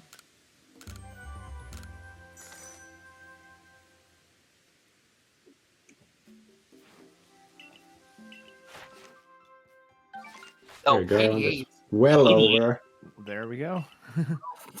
Whatever. Rather be over. Oh, It's yeah, a for sure. marathon. You'll always be over. Hey, the stretch. Hey, There's that's the something same. wrong with the I did it cogs. at 8840. I mean, I remember when I started, it was always like, oh, I'd rather just overkill this because getting 8490 sucks so badly. Yeah. It's an at least 40-second time loss because the fastest thing you can do is run to the pasture and evolve a Pokemon, but that does take 40 seconds. So. Mm-hmm. Yeah, I didn't know it's that's worth. Or if, I or was if gonna you say, have to go to an area. yeah, Go like go ahead. back to the Philippines or something. But yeah, I don't know what's worse between 88 or 8490 or 8390. Like they both feel equally bad. Yeah. The funny thing for me is it's surprising to me how often 8490 pops up. Like explicitly 10 points off, as opposed to like, oh, 8460 or something like that. It's like, no, you're 10 point. I've been 10 points off like 3 different times. Mm-hmm. Yeah, I mean, probably because you're just trying to estimate perfectly, and it's easier to Yeah. make a small mistake than it is to make like a large mistake like that. Yeah, and also if you're wondering why it like matters so much, like you might be thinking, oh, why don't you just get 10 more research points? As soon as you talk to the professor there and turn in your research, it's just a forced warp back to town. So you can't just like quickly do something and then talk to him again and get 10 more research. You have to like come back here and then like leave town again in order to turn in the research. So it's just a big time loss, but. So Yeah. Golduck and Carnivine were almost not necessary at all, basically, with those points. But rather get them than not and regret it later. I feel like it was faster to do Golduck Carnivine than it was to do Toxicroak and Voltorb was the slowest one of these. Voltorb. Yeah, I mean, Toxicroak was only slow because I hardly had any spawns and I had a breakout. But if there's Yeah, like 3 fair. right next to each other, it's extremely fast. yeah. But it's just, there's a couple other things that can spawn, and we just got unlucky. But Voltorb, yes, Voltorb is slow. But it's not as slow as Clefairy, so. Both of them are similarly out of the way. Clefairy is just more bullshit because they don't always eat, and I they don't know if don't. we're listening to PG on the stream, Shady, but. Well, But yeah, Clefairy is a nightmare because you have to like feed them, and then they have like an abysmally bad catch rate. I notice. yeah, they have really low catch rate. And then if Cleffa spawns, you're tempted to get Cleffa too, and Cleffa True, is true. the exact same problem, except maybe a bit better catch rate. I don't know. It may be worse. Like it's like quote unquote rarer, so maybe it's just a worse like one to go for. Yeah, I was gonna say like any feeding task is like such a pain. It just like sometimes it doesn't work.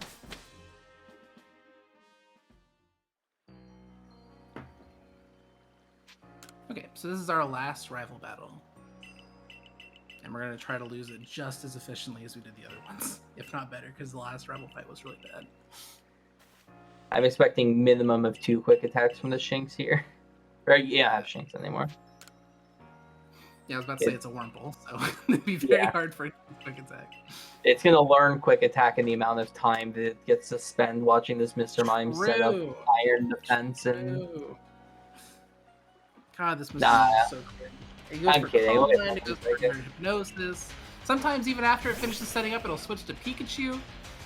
It's really, really dumb. Yeah, if you're using a flying type, it will switch to Pikachu actually. That's maybe a more consistent way to do this fight actually. He just Force it. claps like he's so excited to just ruin your day. Oh, you're like using Wurmple. The problem with Wurmple is that Poison Sting is like a 50% poison move, and if you use a strong style, it's 100% poison. the poison thing I thought was only 20% poison. Did they buff it a Well, lot? for some reason, when I was looking into the list of all moves, and I was like, when I was figuring out the Palkia strats, I found out that Poison Sting is the only like damaging move in this game which can have a 100% rate to poison. Oh, that's interesting. So that like Poison Sting could be interesting for the Palkia. Yeah, but it's doing quite like minor damage, so True, yeah. It just doesn't hit yeah, the like you could just, if you want a sure poison, you can just teach poison gas to Skuntank and use that.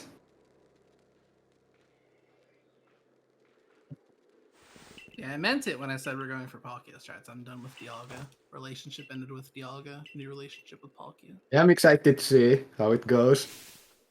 I don't It think any won't. runner has ever went for that, except for me in Catch 'em All.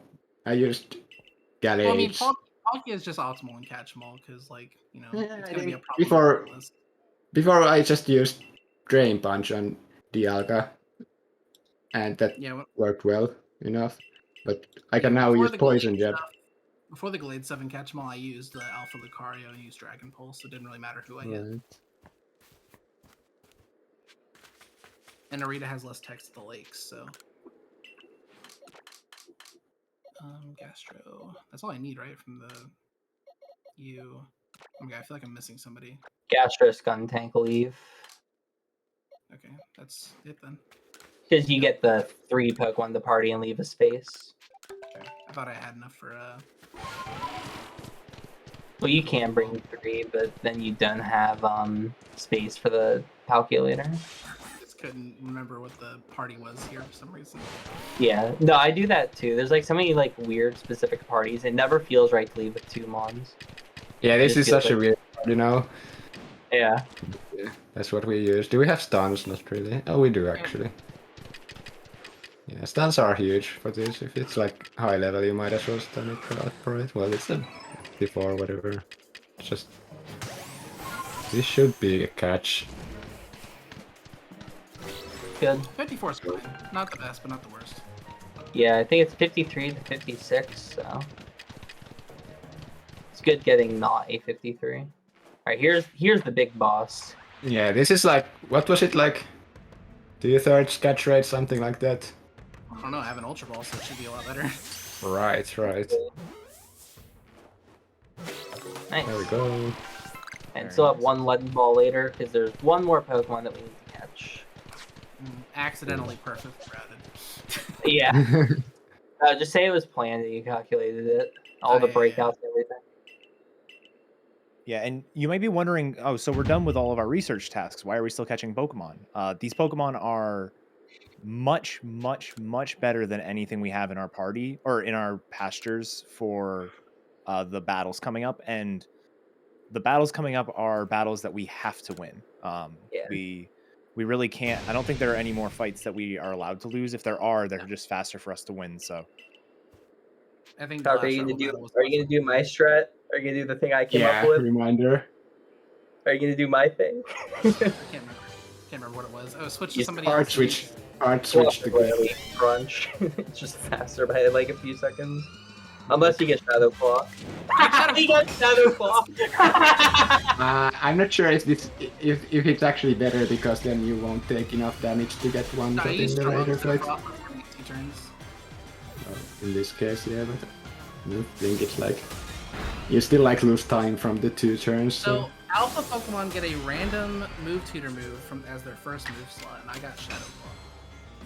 Yep. Which makes this fight a little bit faster. There's like a bunch you can get that can make this fight faster. You can get Iron Tail, Shadow Claw. I think you can get Shadow Ball, Dark Pulse. There's a bunch of them. And it doesn't even matter if Sneasel doesn't have a good special attack stack. Because like we mentioned, level and move base power are the only things that matter for damage calculation pretty much. Yeah, defense. And the Frostas is like 30 levels lower, so it'll definitely die. Yeah, it's like level 24 for some reason. Yeah, that's one of the nice things about all these battles that are like 2-on-1, 3-on-1. They always have one Pokemon that is basically the level that you're supposed to be at, and then the other side Pokemon are all way lower. Like there's a fight coming up that the main Pokemon's level 50 and the other 2 are like 30.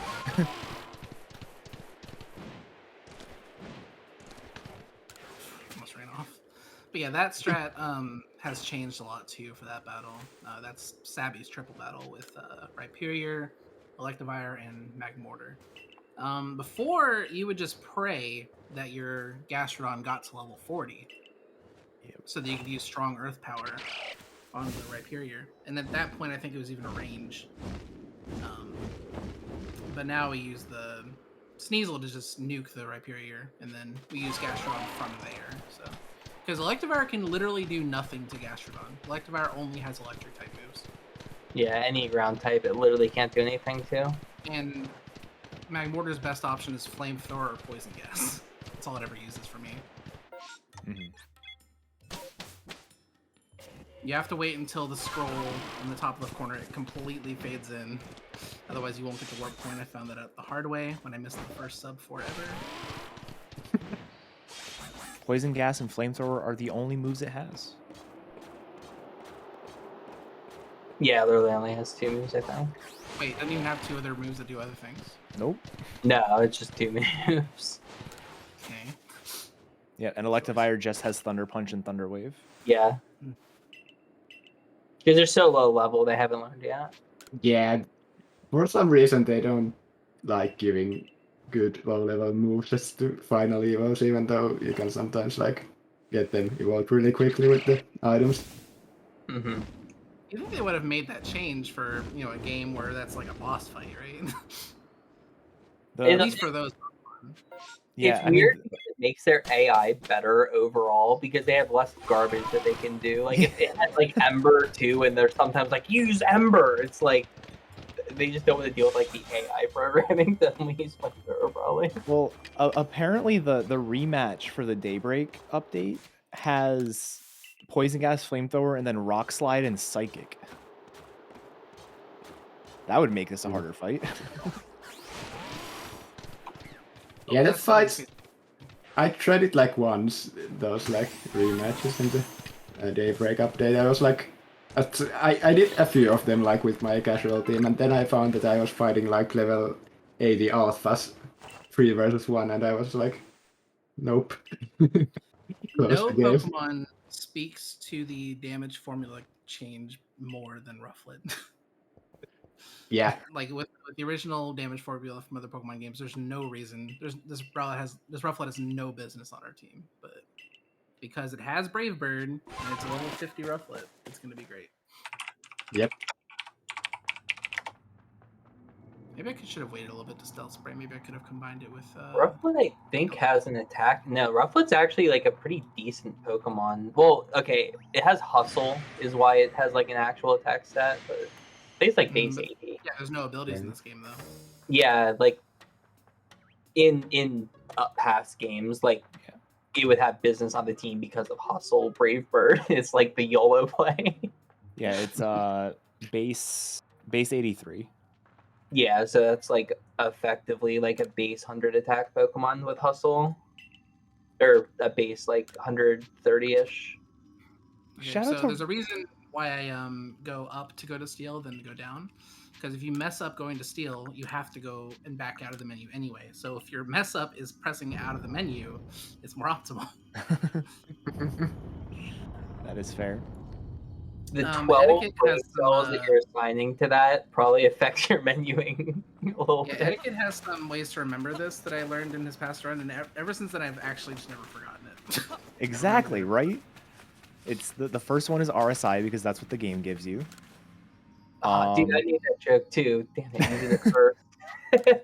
This one is if you don't pay your taxes, the IRS of Rhode Island will come after you. So it's the IRS of RI. Mm-hmm. And then I don't have like an actual good one for the last one. It spells Sir and then Icer.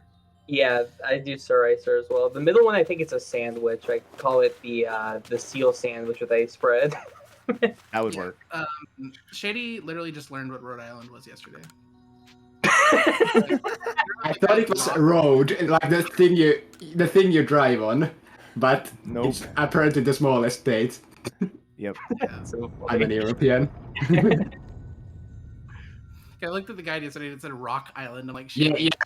I even mistyped it. Like, I meant to type road, but then I typed rock, but it was like the word that you actually put in, or the name of the stone, but whatever. Let's go. Nice You dodge. actually dodged it. That was No idea how. impressive. Exclamation point, but we'll take it. Yeah, I've like never seen that before. It was impressive. It's like I alerted it, but I didn't stay in its vision long enough. I might have like just barely phased out of its vision. Yeah, something weird like that could happen. Alright, well now's the Savvy fight. This is a lot easier than the Melee fight, as we mentioned earlier, with the Electivire not being able to touch Gastrodon, and the Magmortar only being able to hit you with Right here, Flamethrower. you're not existing. Yeah. Yeah, the main thing is being able to KO in one turn the like actual threat of the fight. Like this Skuntank's too bulky for us to OHKO, but now that we have this Alpha Sneasel, it just takes out the Rhyperior, no issues. This is actually where the Alpha Sneasel is the big difference, because you can catch a pretty modest level Sneasel, level 56 at the highest in Coronet. But with Coronet Sneasels, it's a range to kill that Rhyperior. Yeah. And here.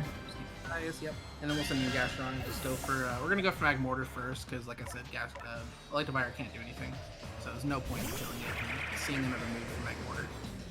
Yeah. It's also convenient that McMurder is targeted by default. Can Poison Gas miss? Like I've never seen it miss. Magmortar's not poison type, so it should be able to miss. I have also never seen it miss. I mean, Is that actually a mechanic in this game where it never misses if you're poison type? Yeah, I think it's only poison moves don't miss if you're poison type. So like Yeah, Toxic. I know Toxic has it. I knew it was toxic. This I game- knew toxic. Yeah, I didn't know all the other poison moves were. It may not be all poison moves. I know it's toxic. According to Cerebi, the accuracy is standard 90, strong style is 100. So it can miss. My Oh, entire career playing this game, I've never, ever seen I don't it think miss. I've ever seen a miss either, yeah. It's like an insane statistic. I didn't know it was more accurate in this game because poison gas used to be, I think, like 70 accuracy. Yeah, It was I would have figured 55. that it was lower. This is the first part that Glalie is going to help us a lot. Glalie, Strong Icicle Crash, Oko's Rhyperior. And it goes It's first by to far the best thing out of anything that we can do in this fight. We go first. That's like already a time save, and then you have like no questions asked, one hit KO here. Yeah. Yeah, and it's 100% accurate if you use strong icicle crash, which matters because Exactly. stuff. 100 power, 100 accuracy. It's insanely good. Yeah, with same type attack bonus, so even more power. That's in this game still, right? Stab. It's a lot. Yeah, but it's worse. nerfed a little. Yeah, I know it's It's got nerfed. 1.25x. Right, yeah, it's just halved compared to usual. Still matters. It makes it 125 power, which Yeah, is for still sure. a boost. Mhm. Also, Shen, you were a little bit off when you said it used to be 70 accuracy. In Gens 1 through 4, it was 55% accurate. Yeah, that's what I was saying. In Gen 1, it was 55, but I thought they buffed it twice because I think it was They 70. They did. They buffed it to 80 in Gen 5 and then up to 90 in Gen 6. Yeah, that's what it was. They buffed it to 80. I thought it was still like 70 in Gen 5. Yeah, because there used to be a strat in Gen 1 runs where we need to get... Remember the Catch-em-all route where you got the Mew poison to get it to red bar? Oh, yeah. And poison gas was like 37% accurate because there's also the 25% accuracy debuff. So it was Yep. like the worst strat ever. So yeah, I need poison, but it's 30% accurate. Gen 1 speedruns are interesting because they're not even like really Pokemon games. Like they're just kind of their own thing. Yeah, at least the glitch runs. Glitchless kind of follows the same standards as a Yeah. Pokemon run, but I catch them assume all. when you're Run. talking about catch 'em, you're talking about the glitch catch 'em all. Yeah, glitch catch them all. Yep. How else would we have a Mew? Unless we went to, the 1990 You event. just go back to truck, dude. Just get back in time to Toys R Us at 1990. Oh, catch them all in Gen 1. Wait, exactly. Yeah, right, for Mew. You don't have any events for that.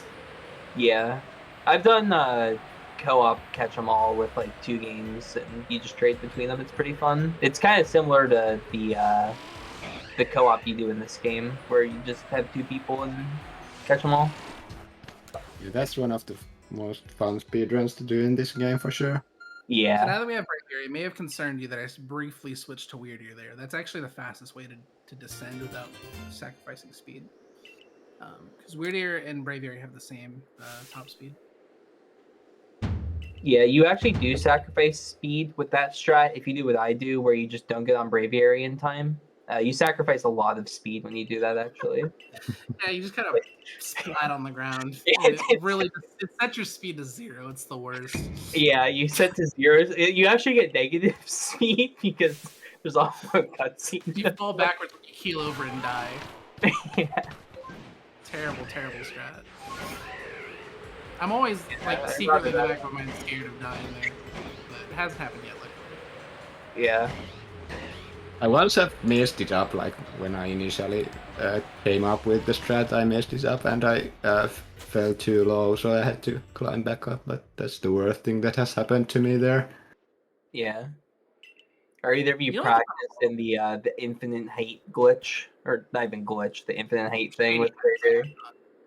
I think I've done it once in a catch-em-all. I wanted to go back for the Braviary flying catch when I forgot about it. It's pretty sick. How are you doing this? Like, apparently you just mash start and then press Y like after every 2 or something like that. It's like Y start, Y start.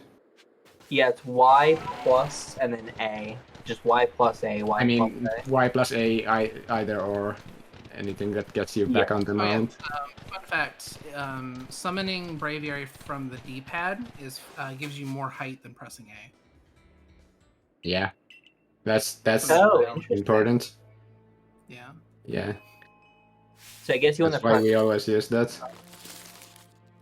Yeah, in most cases you want to use the D-pad to summon Braviary. I don't think for the jump off of Snowpoint Temple it's a problem. You can always cancel the height by getting off and like getting back on. Yeah. You can skip the animation or whatever. I think the animation is the same length regardless, so might as well get the height. Right, so this boss fight has an interesting strat that I discovered a while back. I can explain it though. In the first half you don't really care about how well you do. It's essentially an order scorer. You only want to hit it to like basically one hit above 50% before it launches the missile attack. And let's see if we get it here. Doesn't really matter if we get hit. We get it twice more. Now yep. Oh, you did one more extra. Okay, well it doesn't now work quite because here we see the missiles. They are extremely rapid fire right now. That's what we call rage missiles. What we are supposed to do is wait before it launches the missiles above 50%. Oh no. Yeah, that's so annoying. Yeah, that's bad. That's a long stun. But yeah. Get up! Yeah, getting hit specifically by the beam makes you sit down for like a minute. Yeah, if we got the non-rage missiles, we would be able to throw in between. Then it's much more forgiving, and there's less of them. And what it allows us to do, combined with another trick which makes us throw up throws to delay its cycle after the laser. We've delayed its cycle enough to the point where we can actually kill the boss before it does the rage animation, which saves a few seconds. We call that the rage skip.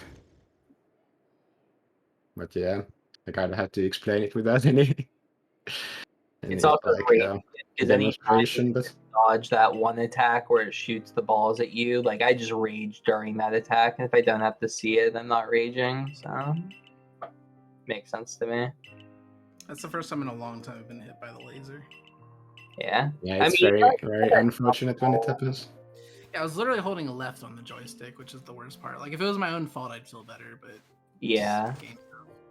It happens pretty often in this game where like you're like holding forward or whatever to throw like forward with your items, and then you switch to holding a direction to roll, but it like there's a lot of delay on like switching and rolling. Like you have to wait like a second after you start holding the direction. My guess is that you can buffer a roll in advance, but the direction of the buffered roll is whatever you held your stick in. Yeah, it's And you did the buffered input. Nice Wurmple research done. Wait, what? Oh, yeah, Yeah, you used that point. instinct. Right, yeah.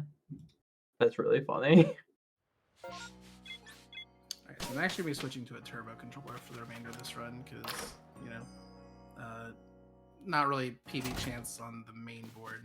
We do have 2 separate boards for regular and turbo, which is not, you know, ideally like the end goal of turbo discussion, but it's something. Yeah. That's what we have right now.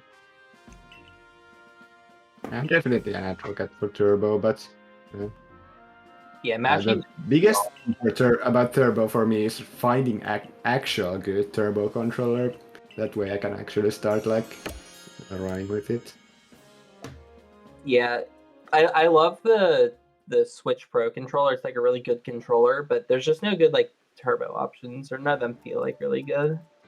Mm-hmm.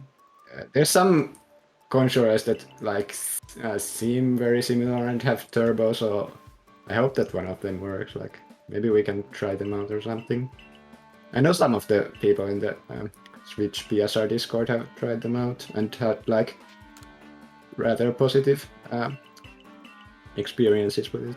Yeah, the one that I used for this game is okay. Honestly, the best part about it is the D-pad is 4 separate buttons instead of Yeah, the Hori pad, I guess.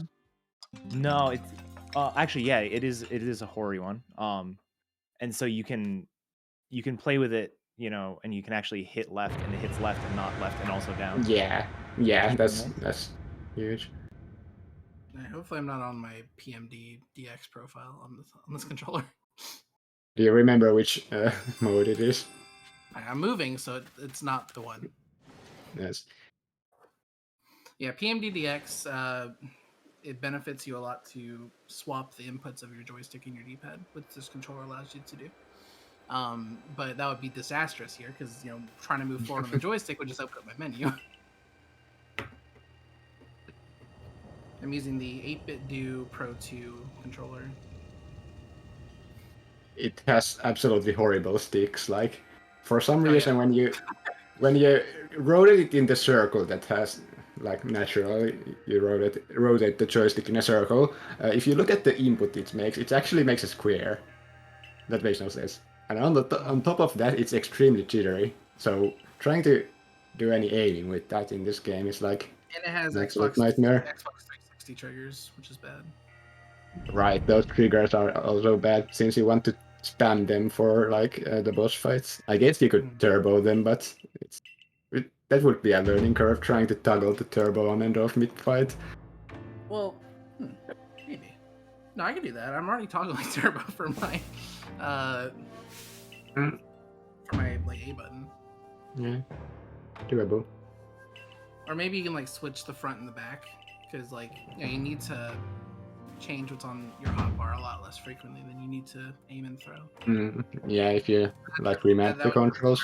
Programming of the brain because I'm used to like the front row being. Yeah, I cannot do a remapping in a game after I have played it for a long time. Yeah, Shen were talking about the other day. Shen does not like the fact that run is mapped to L3, so he mapped it to R3, which makes perfect sense because the only thing that button does is hide the HUD if you have a specific. Yeah, that does nothing in this game. Yeah, I'm like, I wish I would have thought of that whenever I started. I actually have 3 separate buttons are run. I have the screenshot button. Screenshot, yeah, that's an extra button. Yeah, so I hate like activating run in this game because it's like really awkward sometimes. So I was like, I'm just gonna put on like every button. So if I just flail my hand around, my character will start running, and it works.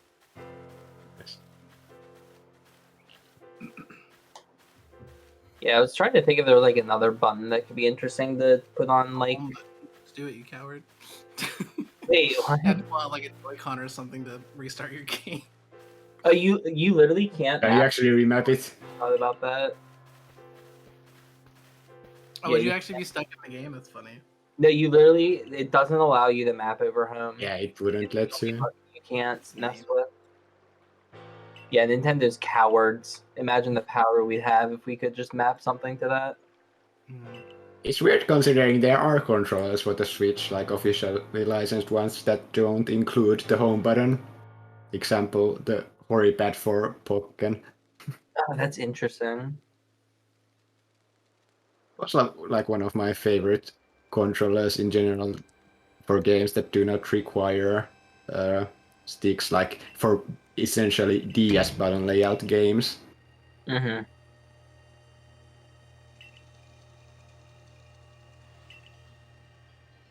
Yes, now we're here in the endgame sequence. This Pokemon franchise has finally decided to take some good story beats from PMD and feature us being kicked out. Been waiting for that all my life. I did the thing where I pulled up the map in the black screen. Black screen. It's the worst. It's a small error. That's like the only place you can do it too. It doesn't make any sense. Yeah, it's such a weird bug.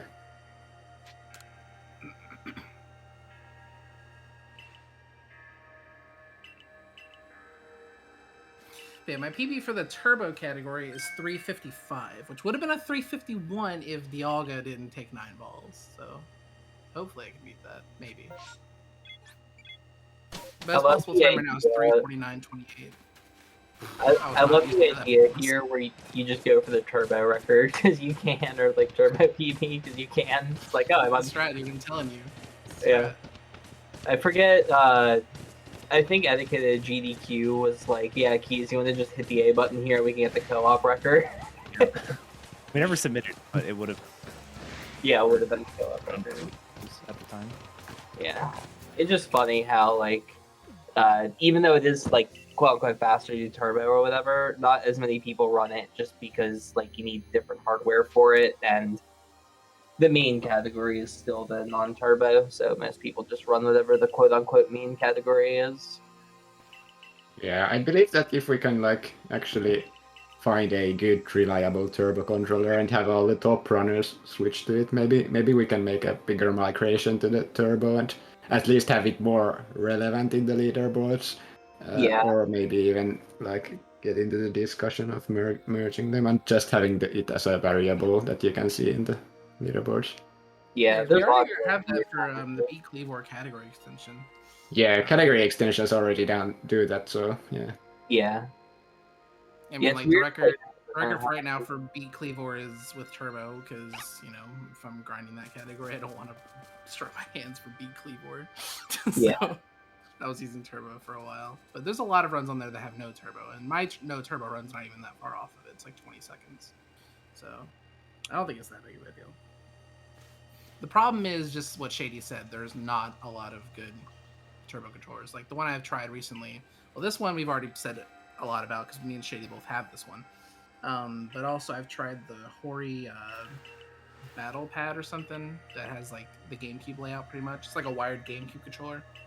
And literally on the Amazon listing, it advertises anti-snapback. But the sticks very much had snapback, and I have video proof of that.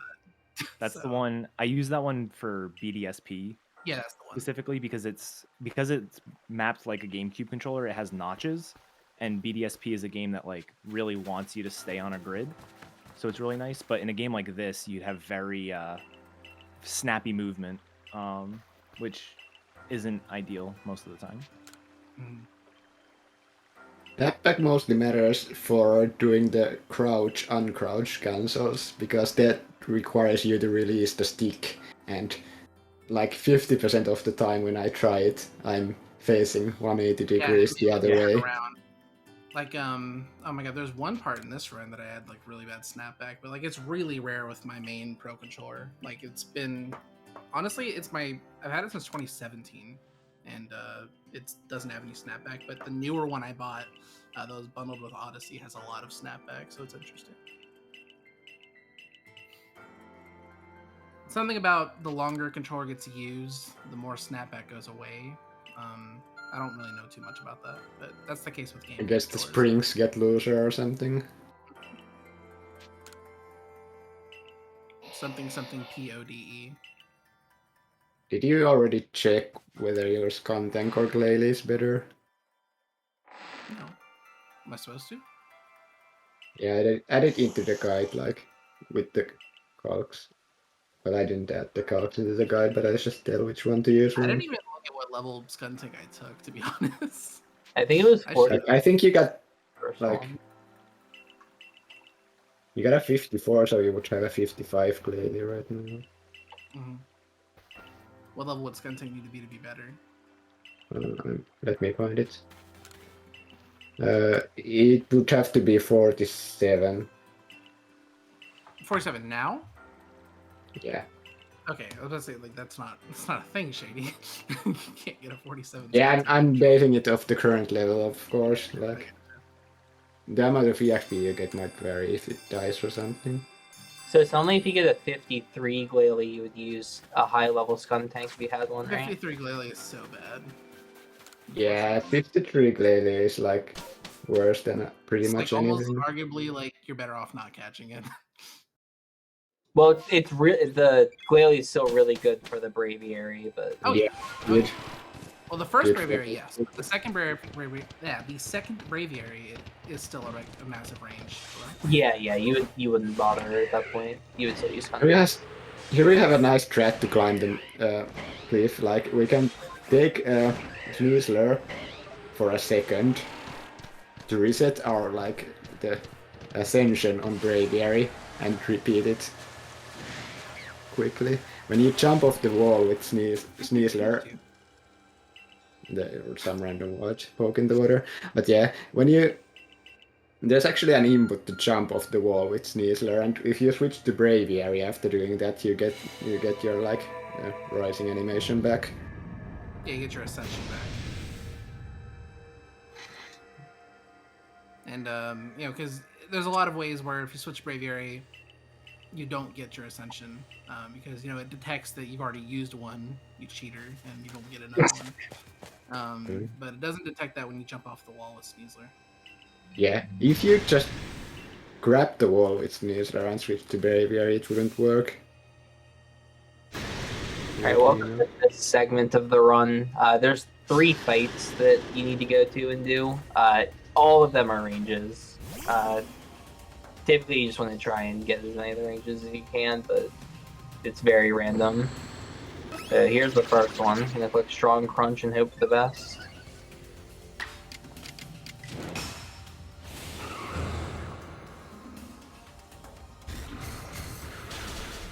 Nice. Okay, down. This next one is the most important of the 3. Yeah, for a couple reasons. Now we're going to go fight the Alpha Gudra now. The Alpha Hisuian Gudra that has a new part steel typing. So it is Dragon Steel. It's a Dialga, basically. And it has a new exclusive move in this game called Shelter. Oh, by the way, the keypad I mentioned in the beginning of the run. Yuxi's going to ask us for a string of numbers, and Shady, if you want to explain why this works.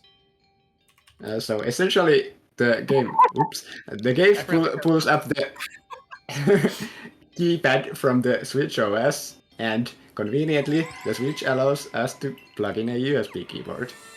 Yes, anything that uses the Switch OS keyboard, you can use an external keyboard for. This will not work for Pokemon Mystery Dungeon Rescue Team DX, because that uses an on-screen in-game keyboard. But, that's fine. It would be so nice if you could type Wonder Mails with. On my desk the entire run. Yeah, so you need a mini USB keyboard in order to be competitive in this game, is what we're saying. It saves 1 second. It's now required. I literally just got an unused keyboard in our house, and I plugged it into the Switch, and it works. Now, fortunately, you only need 4 buttons on the keyboard, so if you get one that only has the 6, 0, and 1 and 3, you're fine. But someone needs to develop the Arceus, the Arceus keypad. It's a 6, 0, 1, 3, 1 in order, and you just like go and slide your finger across the 5 keys. It would be so good. Oh my god, the frames, dude! So it's so much faster. You also have to have the enter button. Oh yeah, you need to enter at the end, so you slide your finger across 6 keys. Yeah. I work in data entry, so it's really easy for me to do that. Yeah, that makes sense. Like, I mean, it's easy when I remember the code, obviously. Now, here the trick of using the D-pad to get on Braviary is important, because that allows us to get enough height to fly over this cliff, essentially getting us straight into the lake. There's also another technique you can do. If you mash the B button when you're flying, it like preserves your height. It probably doesn't like lose any significant speed either. Like, letting go and repressing it, because you're already pressing it to be going faster. Yeah, like occasionally tap it. Yeah. So it's like let go, repress, in that rhythm. You can also do it with Y, I think. Y is just like descending. Yeah, you have to be really careful with the Y button. It's just easier to do by like letting go of B real quickly.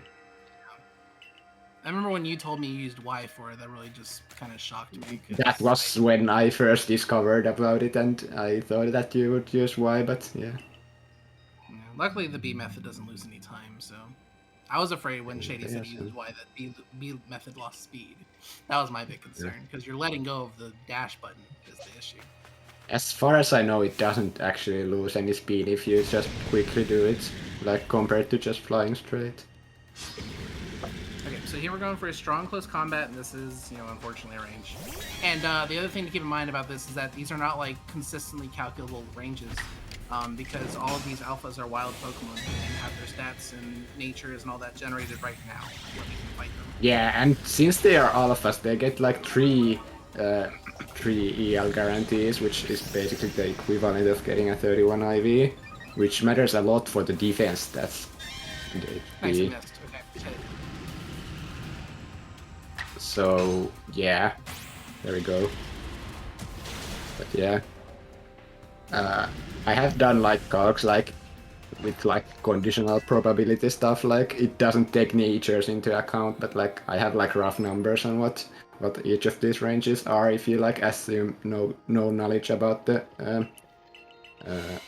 IVs or the ELs of the alpha. Yeah, it's something I don't think we ever explained. They kind of just combine ILs or IVs and EVs into a single, representation as ELs, the effort levels of Pokemon. Basically, if a Pokemon would have had 31 IVs in the older games, it has 3 EL for that stat. If it's like 21 to 30, it's 2 EL. 16 to 20, it's like 1 EL, and then 0 to 16, it's 0 EL. That's not the exact numbers, but that's basically what we're working with here. But then on top of that, you can go beyond 3 EL for every Pokemon. That's what the grit items are for, that I mentioned that I got from Shinx in the very beginning of the game, and Leon gave to me before I went into Cobalt Coastlands. You can apply grit to those stats and increase them beyond EL3. But we don't need to in this run, since everything's consistent enough and it takes time to apply grit. I wonder if it's worth it when you're going for Palkia to grit up the Sneasel, because you'd get the Gudra and you'd get more damage on the Palkia. I would have said yes, but I am now a firm believer that health does not matter. I have been personally wronged by Dialga. Yeah, your damage stats don't matter. Like even, well, yeah, that's another thing, the health. But yeah, when I was talking about the ELs, I really mean the defensive ELs of the alpha. Like whatever your stats are, even the nature. Like if you like changed in the damage calculator between like plus and minus nature, I think it makes like a 1/16th of a difference in the range, or 2/16th if you go from plus to minus. But yeah, something like that. It's very minor. All right. Yeah, defense matters 5 times more compared to attack. Best possible time 3:49:59. Let's go. I would normally say mash your heart out, but I mean, I'm turboing. Your turbo is doing it already. It's kind of like a heartless version of mashing, but still all the same. you need to put some like strain in your eyes so it looks like you're like frantically trying to mash. Yeah. Go. So this is a kind of a neat strat. Good. It's kind of tight. Like, you have to press right on the D-pad, like, before Weird climbs that little slope. But you need to make sure you actually go up the slope, so it's kind of finicky to go for. You don't want to waste time, you know, pulling out Braviary. You don't want to sit there and running against a wall forever. But at the same time, you want to make sure you get up the slope, because you don't get over the wall unless you're up the slope. So it's kind of risky. It's like the least risky thing in this game, but it's still kind of annoying. All right, I need to do one more left. Yeah, it's one of those things where if you mess it up, you need to just click Braviary again. But like this whole segment is kind of just about like these little movement optimizations, and they add up to save a lot of time throughout the run. Yeah, right here specifically, I know for a fact Adamant has 2 text boxes, but Arid only has that one. Yeah, it is faster, I think. How his dad told him to like stay away from them or something. Like, he goes on for like 2 whole text boxes about it.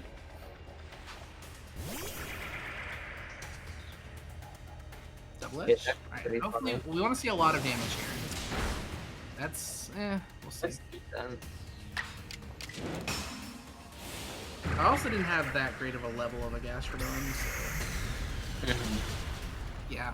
This may be okay though. If you get double edge, it's I'll always go for double edge again, because this is the expected outcome. Yeah, the trade is fine. Like it's much better than the if you don't do enough that it survives. Yeah, that can happen. This is the best one to miss because it only takes 10 seconds off. Because it, like I said, it always goes for double edge after if you don't kill it. So it'll kill itself. Worst case scenario is you get turn 1 crit double edge, and then it just goes to hell from there. Oops. Nothing was happening. Not yet. I think the AI is rather like deterministic when it goes for damage moves, but when it gets messy is when it has those status moves. It seems to be like purely RNG whether it picks like it's seen in the fights that you have to lose. They almost always, I think they always have some kind of status move that they might just go for. Right, that was my attempt at turbo trigger. I think it helps because like the first Azelf like disappeared immediately. It is a risk to spam here. Did they patch that in one of the updates? That you can crash. Yeah, but if you get soft locked, all you need to do is talk to Edamon. Oh, okay. I didn't know it was fixable.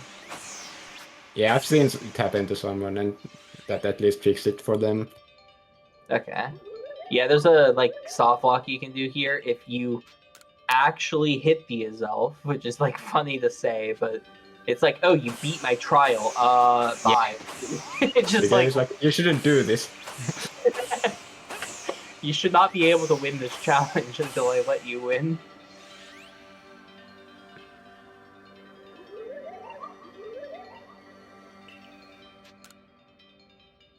Okay, that's the last one. But that seems to work pretty well. The only problem with the turbo is that I can't charge, which I don't think is that much of an issue for the final origin form legendary, but as long as I'm close to it, it'll be fine. Yeah, you don't need to charge your throws at all, like... In the beginning I do, but that's it. Yeah, when you approach it, that's true, but... I can definitely turn it on mid-fight, because like I have a specific button on my controller assigned to activating turbo on a button. Yeah, it's at least for me, it's the screenshot button. That's like the only reasonable one you can go for. Yeah, that's what I have to. Okay, so sub 350 is officially dead right now. That's okay. Okay. That's unreasonable for a marathon anyway. At least with like current strats. I mean, like there's too much that can go wrong. Hey, you could gold the last couple splits. Yeah, Double maybe. hypnosis miss. Oh, my Benny strat, my Benny gold can definitely be improved because Shady's gold is like 5 seconds better than mine. I have no idea why. Or Shady's like PB Benny was 5 seconds better than mine. Maybe it's like... because I don't go for the strong style earth power. Instead, I just get lucky and I get killed anyway by the... Yeah, go for strong style earth power to kill Sneasler, even though it has its defenses lowered, because that makes sure that it don't get a turn for 3 turns, so that Gardevoir can definitely kill me. Because if you don't use strong style, After Gardevoir uses 2 moves, if you're still alive, you're going to get a turn, and there's nothing productive you can do with that turn. Except, I guess, Earth Power and lower defenses if it uses Calm Mind. I think you also get, I think if you get the Earth Power off, you can skip Strong Style with Sneasel, which just saves the animation. Yeah, it does a lot of damage. Yeah. It like, you lose time, obviously, overall, but you at least, like, it's not like it's worthless to go for the Earth Power, because you at least get to skip the animation on the Sneasler Poison Jab. True. So it might not be the worst idea, because when you do the gamble, you actually have the chance of it going for a double Psychic, and that's what I have in my golden, is the fastest. Yeah, Strong Style is like 4 seconds. The animation is maybe not 4. Maybe it's like 3. 3 is like what I like long time ago timed it to be, and I haven't really bothered to check it since. And that might have been agile. Like, I'm not sure if it's different between the two. All right. So at this point in the run, I have a ritual of ordering my DoorDash and trying to see if I can beat the DoorDash guy here. Last time I didn't, and it was unfortunate because it was a JP run, so I had to watch the ending cutscene. And he like called me during the final battle, and I was like having to like answer the phone and throw bombs at the same time. And then I couldn't go down there because I had to sit there and mash until the credits. So, because Japanese times through the end of the credits, so it was kind of awkward. If you're using Perma, you just tape the buttons down. True, yeah. For PMD, because PMD has hold to mash, we just like use like a clothespin to like hold our button down on our 3DS. That makes sense. PMD having hold to mash makes it like so much better of a speedrun. Yeah, it's such a good speed game for that reason alone. I can't imagine that many people would run it if it didn't have hold to mash. Yeah, hold to mash would be like the only thing that I want from like future Pokemon games. Like if they were to add one feature, it's like, oh, do you want like Mega Evolutions? Do you want Z moves? Do you want Dynamax? Like, no, I just want hold to mash. It'd be so good. Yeah. It's not out of the question because PMD just does it by default, but yeah, it's been in every game actually. Yeah, I feel like the way that Nintendo thinks that we play Pokemon games is like, you don't press the A button through the text and you just like chill and then like, okay, I've read the text box 4 times, I'm gonna hit the A button now. Yeah, the problem is, I don't know their actual demographic numbers, but they're still definitely marketing towards children. Yeah, for sure. Game, but there's a massive adult player base of Pokemon. I honestly feel like it's more than half is like adult. Yeah, like I was gonna say, I don't know their numbers, but I think there's a massive amount of adults that play Pokemon that they may not be directly pandering towards. They're just trying to, I guess, like target everyone, but I don't know. I mean, I guess it's not away from the children either. Just something they don't consider valuable. To your question really quickly, Panda Express or Taco Bell? You know what's really funny? I literally have Panda Express that's gonna get here in 5 minutes. Yeah, I'll join you. Hold on. Right. That's really funny. I don't want to bring it up. I will be stepping away here in a sec because I did order Panda like half an hour ago.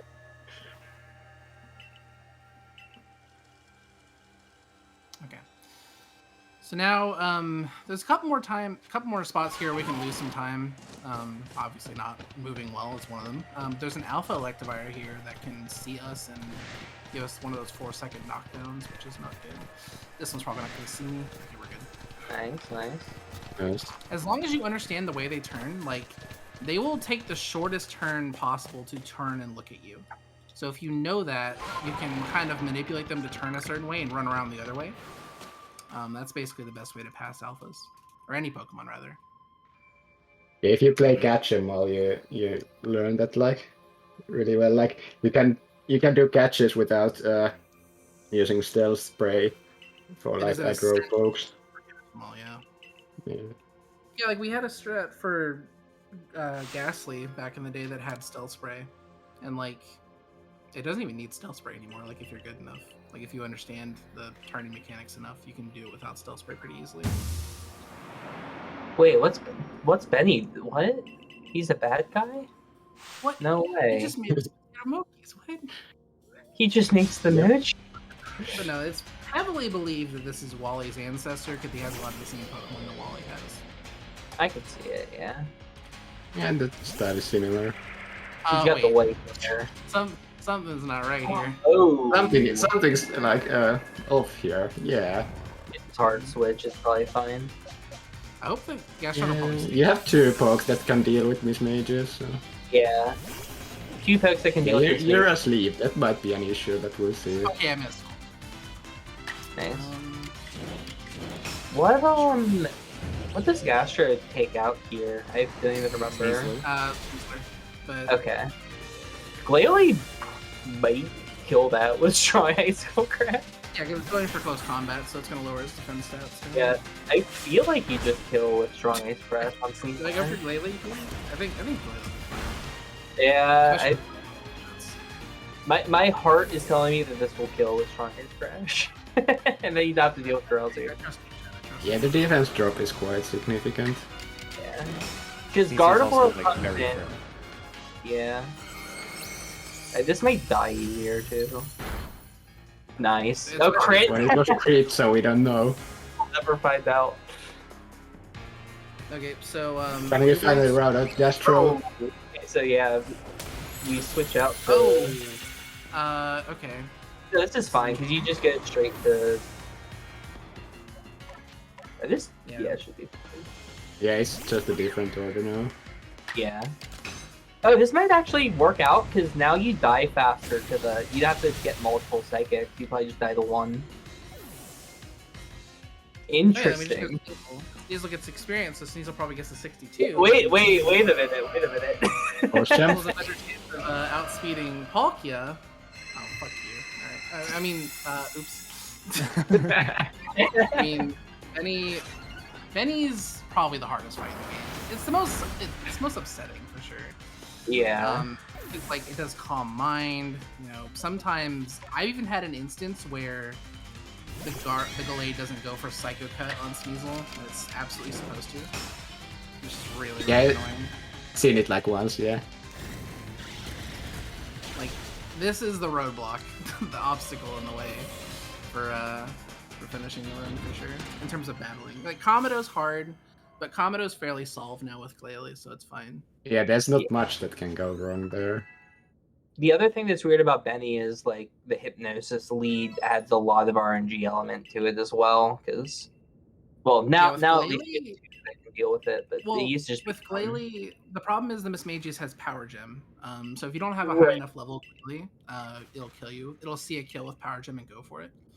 If you have the highest level Glalie, it rarely sees a kill with Power Gem, so it won't go for it. But all the other levels will probably get killed with it. You know what kind of a range it is on the Power Gem? Yeah. I don't know what the range is. I just know that... I think I calculated it in the moment, but I didn't write any of it down. But I do remember... Might need to calc it then. Yeah, it probably needs to be calced. But I think the 56 one has a good chance of it not rolling Power Gem. Sometimes it just goes for strong Power Gem. I don't know why it doesn't always go for that, since it's always a guaranteed KO, but... I don't know. DoorDash is gonna be here in 23 minutes, so we should beat that for sure. That's 4 hours, right? Yeah. Yeah. Okay, 23 would be a 357. Okay, yeah, we have time to sit through the credits and everything. Yeah, right now, if nothing goes wrong, we're getting a 350. Which is pretty good. Yep. There's definitely not something coming up in 4 minutes that could go wrong. Definitely absolutely nothing that can go wrong from here. It's all straight shot. Yeah, I'm trying to think of anything that could possibly go poorly, and nothing's coming to mind. No, I mean, I'm drawing a blank on it too. With the Palkia strats, surely nothing can go wrong. It's not like we're just flipping a coin. Yeah, it's not a 50%. Yeah, definitely no coin flips about to occur. We'll find out very soon if I regret picking Pro Clan or not. Yeah. If this works out, I really, like. I'm gonna submit this game to AGDQ, and I would love to have an incentive for Diamond Clan or Pro Clan, since both. Right. Yeah, you can pretty much do it either. I just wonder if there's like a weird strat where you bring like the Dustox with you for endgame because it has poison powder or some stupid garbage for like marathon safety. You know what, Shed, I'm glad you came back to this game because there's nobody that thinks of like weird strats that could probably work better than you. You can just teach poison gas. I've heard like 90% of the most interesting things I've ever heard in this game from you, and I mean that sincerely. Shout out to my Duskull or Dusclop strat that I'm going to get in a run one time eventually. I want to do it once. I'm actually gonna look into the Corny-Wine strat for Ursaluna. Yeah, it's worked a couple times. It's only useful if you don't have the stuns. Because like if you have 4 stun items or something, it can be kind of useful. Saving stuns is always nice. Yeah, because it might mean that you can go for something else like Hip Powder.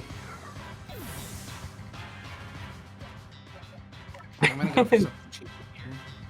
Snorlax being a troll there. You have the double turn. Triple turn. Triple turn. Ooh, I like this. I That's should have gone for Agile. There's a chance that the Fable's gonna get a chance to move, which is not what I want here. Yeah, it's going for the poison. Yeah, probably will. Yeah. Well, we'll see. Agile, it could be fine. Yeah, unfortunate. I don't even know if Agile would have made that better, but yeah, I don't know.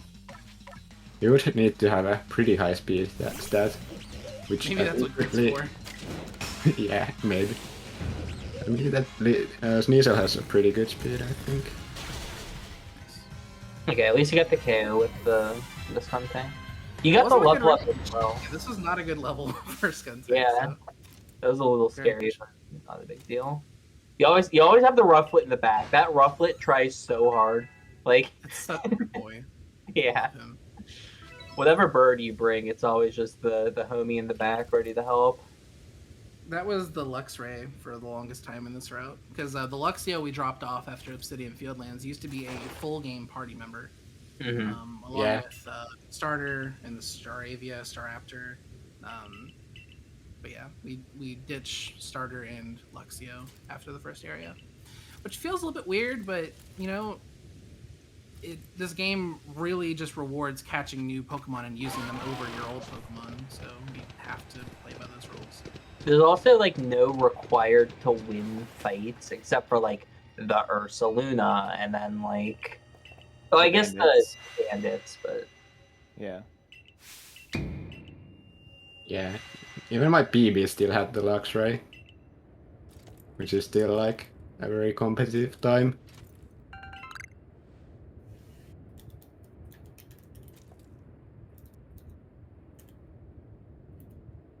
Alright, well here's the fun part of the run. So there's a lot of components to this. Yeah, we're taking a trip to the casino here. For some reason, the Palkia just does a really loud cry as soon as she skips the cutscene. And So let's see if we move first. We do move first. Okay. Coin flip time. Alright, coin flip. Strong poison jab is 50% to poison.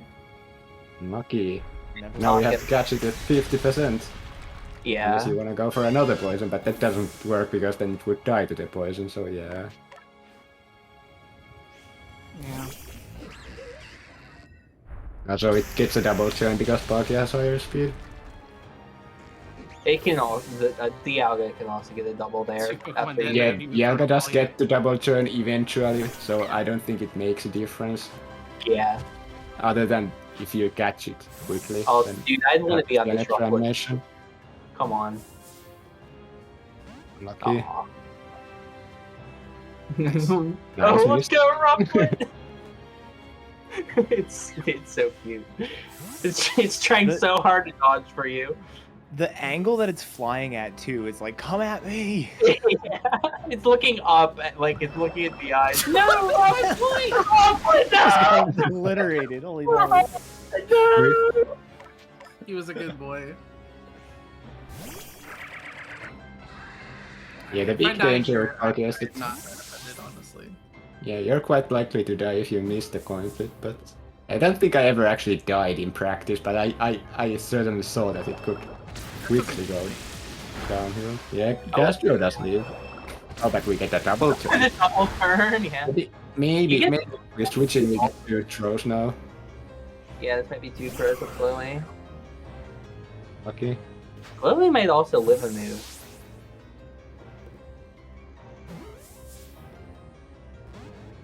Yeah, I feel like Lily might survive one. So this wouldn't be a marathon run if we didn't show off every aspect of the game.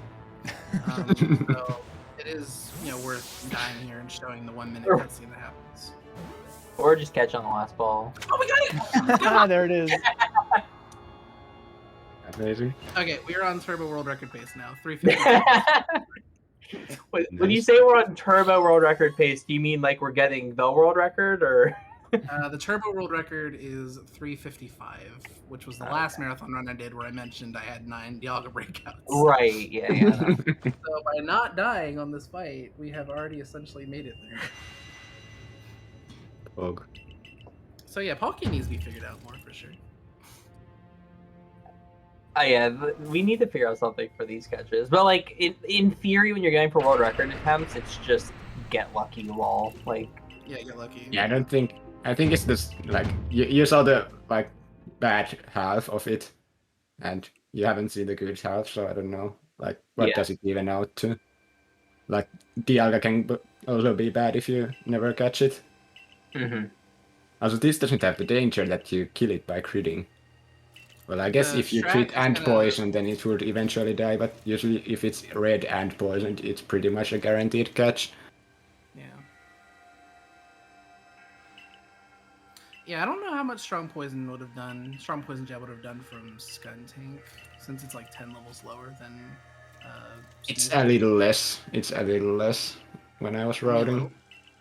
Well, I don't know. Like, it's just risky. If maybe maybe I could Skuntank. Because it gets a double attack as well if you Strong Poison Jab with Skuntank, so it gets 2 ticks of poison. So it probably just dies to that. I mean, that wasn't even that bad, so I'm about as good as my better than the Dialga I had last marathon run. I'll take it. Yeah, it's all just random at the end of the day. Like, even if it's a 20% to catch or whatever at that range of health, like, you still have a chance even if you miss the poison. Yeah, there are other possibilities. Why? The other possibility was using poison gas on Skuntank, but it comes with the default 10-second time loss of teaching the move, and then the HP is gonna be, of course, higher, although it will get better and better as the turns go by, since it will get hurt by the poison. Yeah, I mean, you could just go for the Strong Poison Jab, and then switch, like, Rufflet or whatever, and throw the balls, and then when Rufflet dies, then you just do the poison gas. But then you're teaching it for commit to teaching, yeah. Yeah, exactly. So it's just like a trade-off.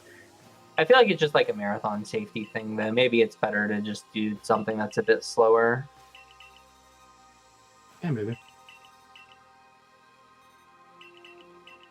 Yeah, it's always hard to say with like marathon safety, like what's the correct thing to do, because in theory it just works like a majority of the time. Just not expecting to face that way for some reason. Yeah, and the strats that we have for this upcoming fight are the exact same because aside from their signature moves, Dialga and Palkia have the same moveset. Yeah, it's funny. The slot one is Earth Power.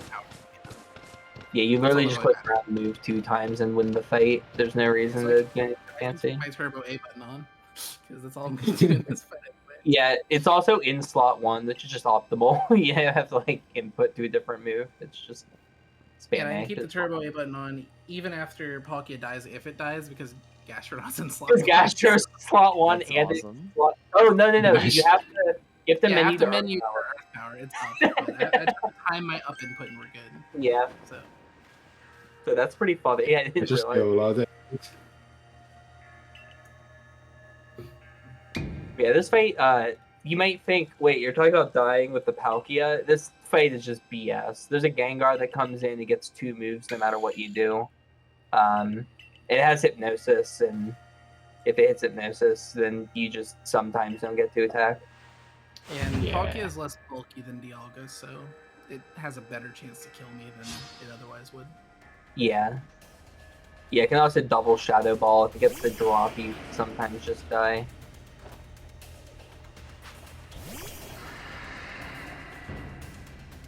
just boils down to whether you can actually hit through your sleep. Alright, so this is So pretty much actually all just made my life harder because it was harder to catch this Palkia, and then the origin form Dialga actually has a smaller hitbox. So it's harder. I prefer its hitbox. You think it's better? Yeah, I think it's easier to hit it like. Nice. Alright, nice miss. I don't know why I Pretty went much for the agile same there. Although I don't like the fact that my music cue doesn't work on Dialga.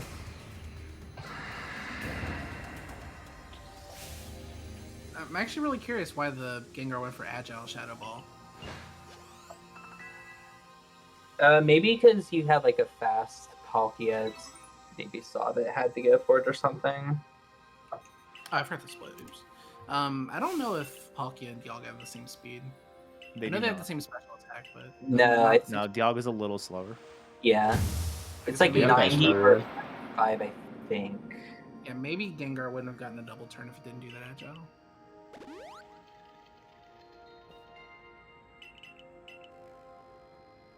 So there's like 5-ish minutes left.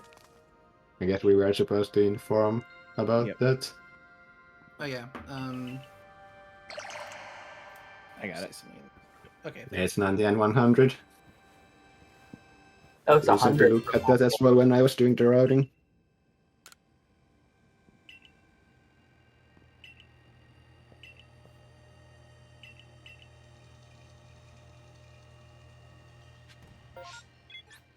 And here, I actually learned this from Chrysosaurus, who's in chat right now.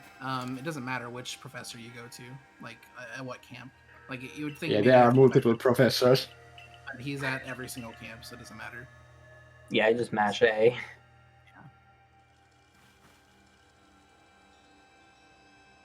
Chrysosaurus is also a top 5 runner of this game. He's gonna be running the game at ESA summer, actually. Post champ. And Shady might be there, pos champ. Can I Doubt. convince you to go?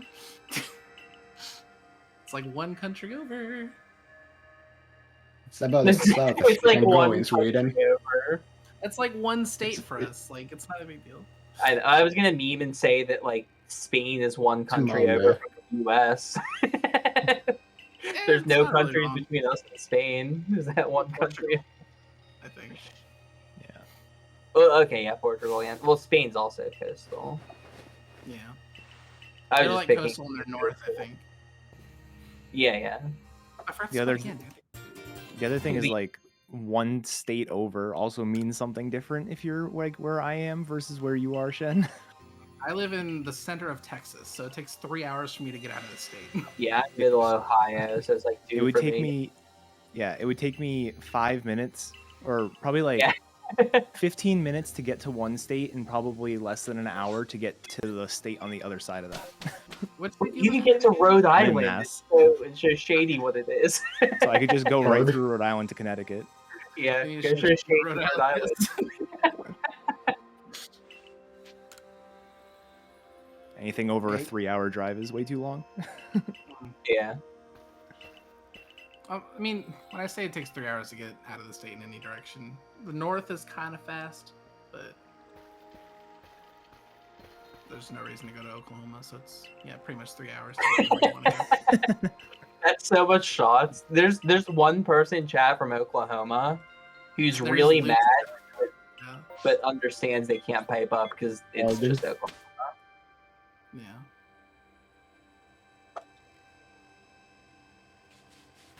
Alright, one more RNG element. Will the Electivire troll?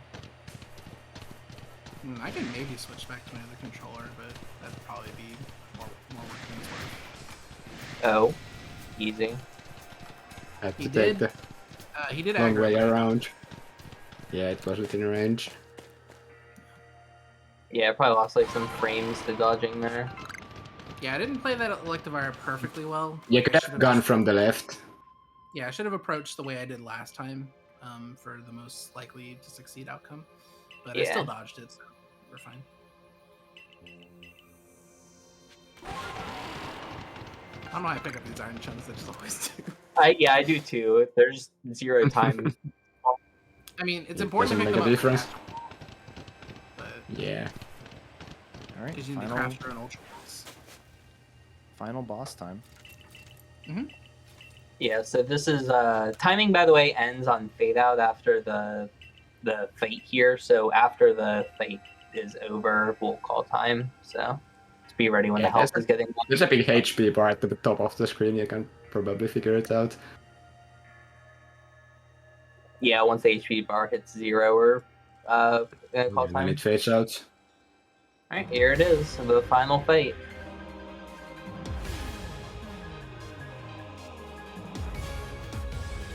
Oh, that's not the Pokemon I was expecting to see Not there. at all. I forgot. Yeah, that's I different. forgot.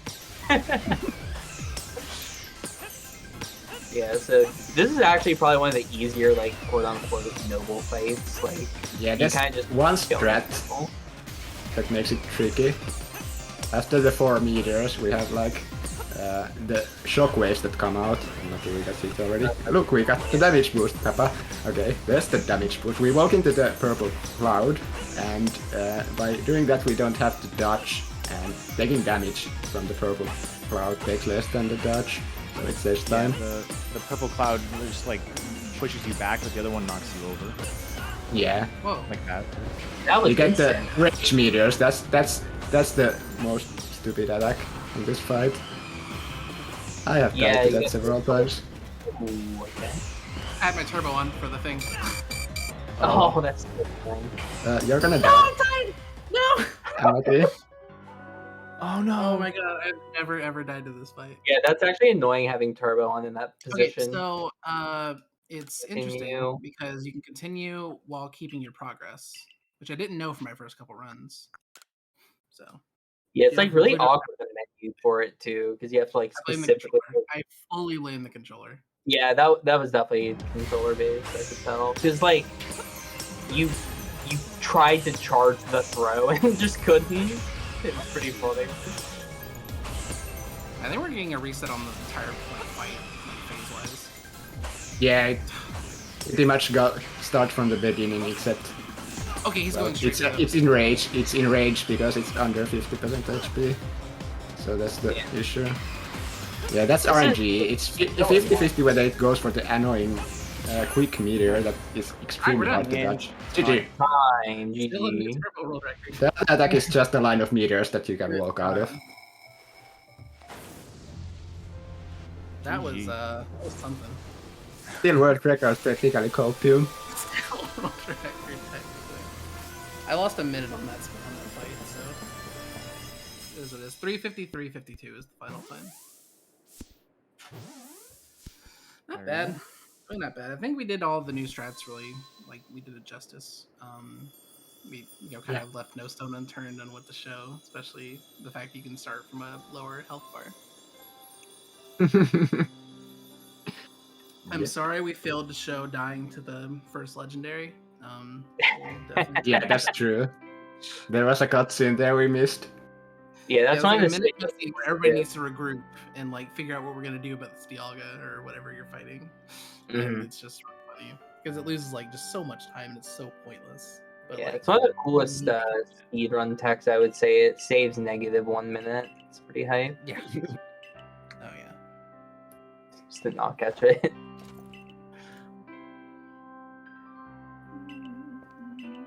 I'm also surprised they didn't just make it like guaranteed to catch like some of the other legendaries.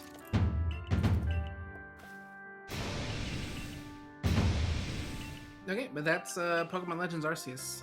Game came out in January. You know, it's only been not even 5 months yet since the game came out, and we've already figured out a lot of things with this game. And obviously, we're not done because the only glitches we've found in this game so far are completely inapplicable to any percent. So we'll improve this further, I'm sure. I like where the route's at right now. I think it's very, very understandable, completable.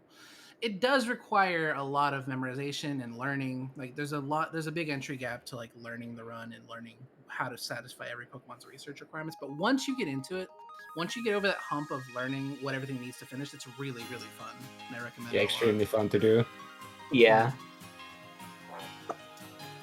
But yeah, that's it. All we have is credits now. If you wanna, we need to move on to the next run. Well, thank you guys so much for the run and for filling in like you did. And we'll start with the next round as soon as the runners are ready. So we'll move on to intermission while we also try to fix the event timer a bit. All right, thank you guys.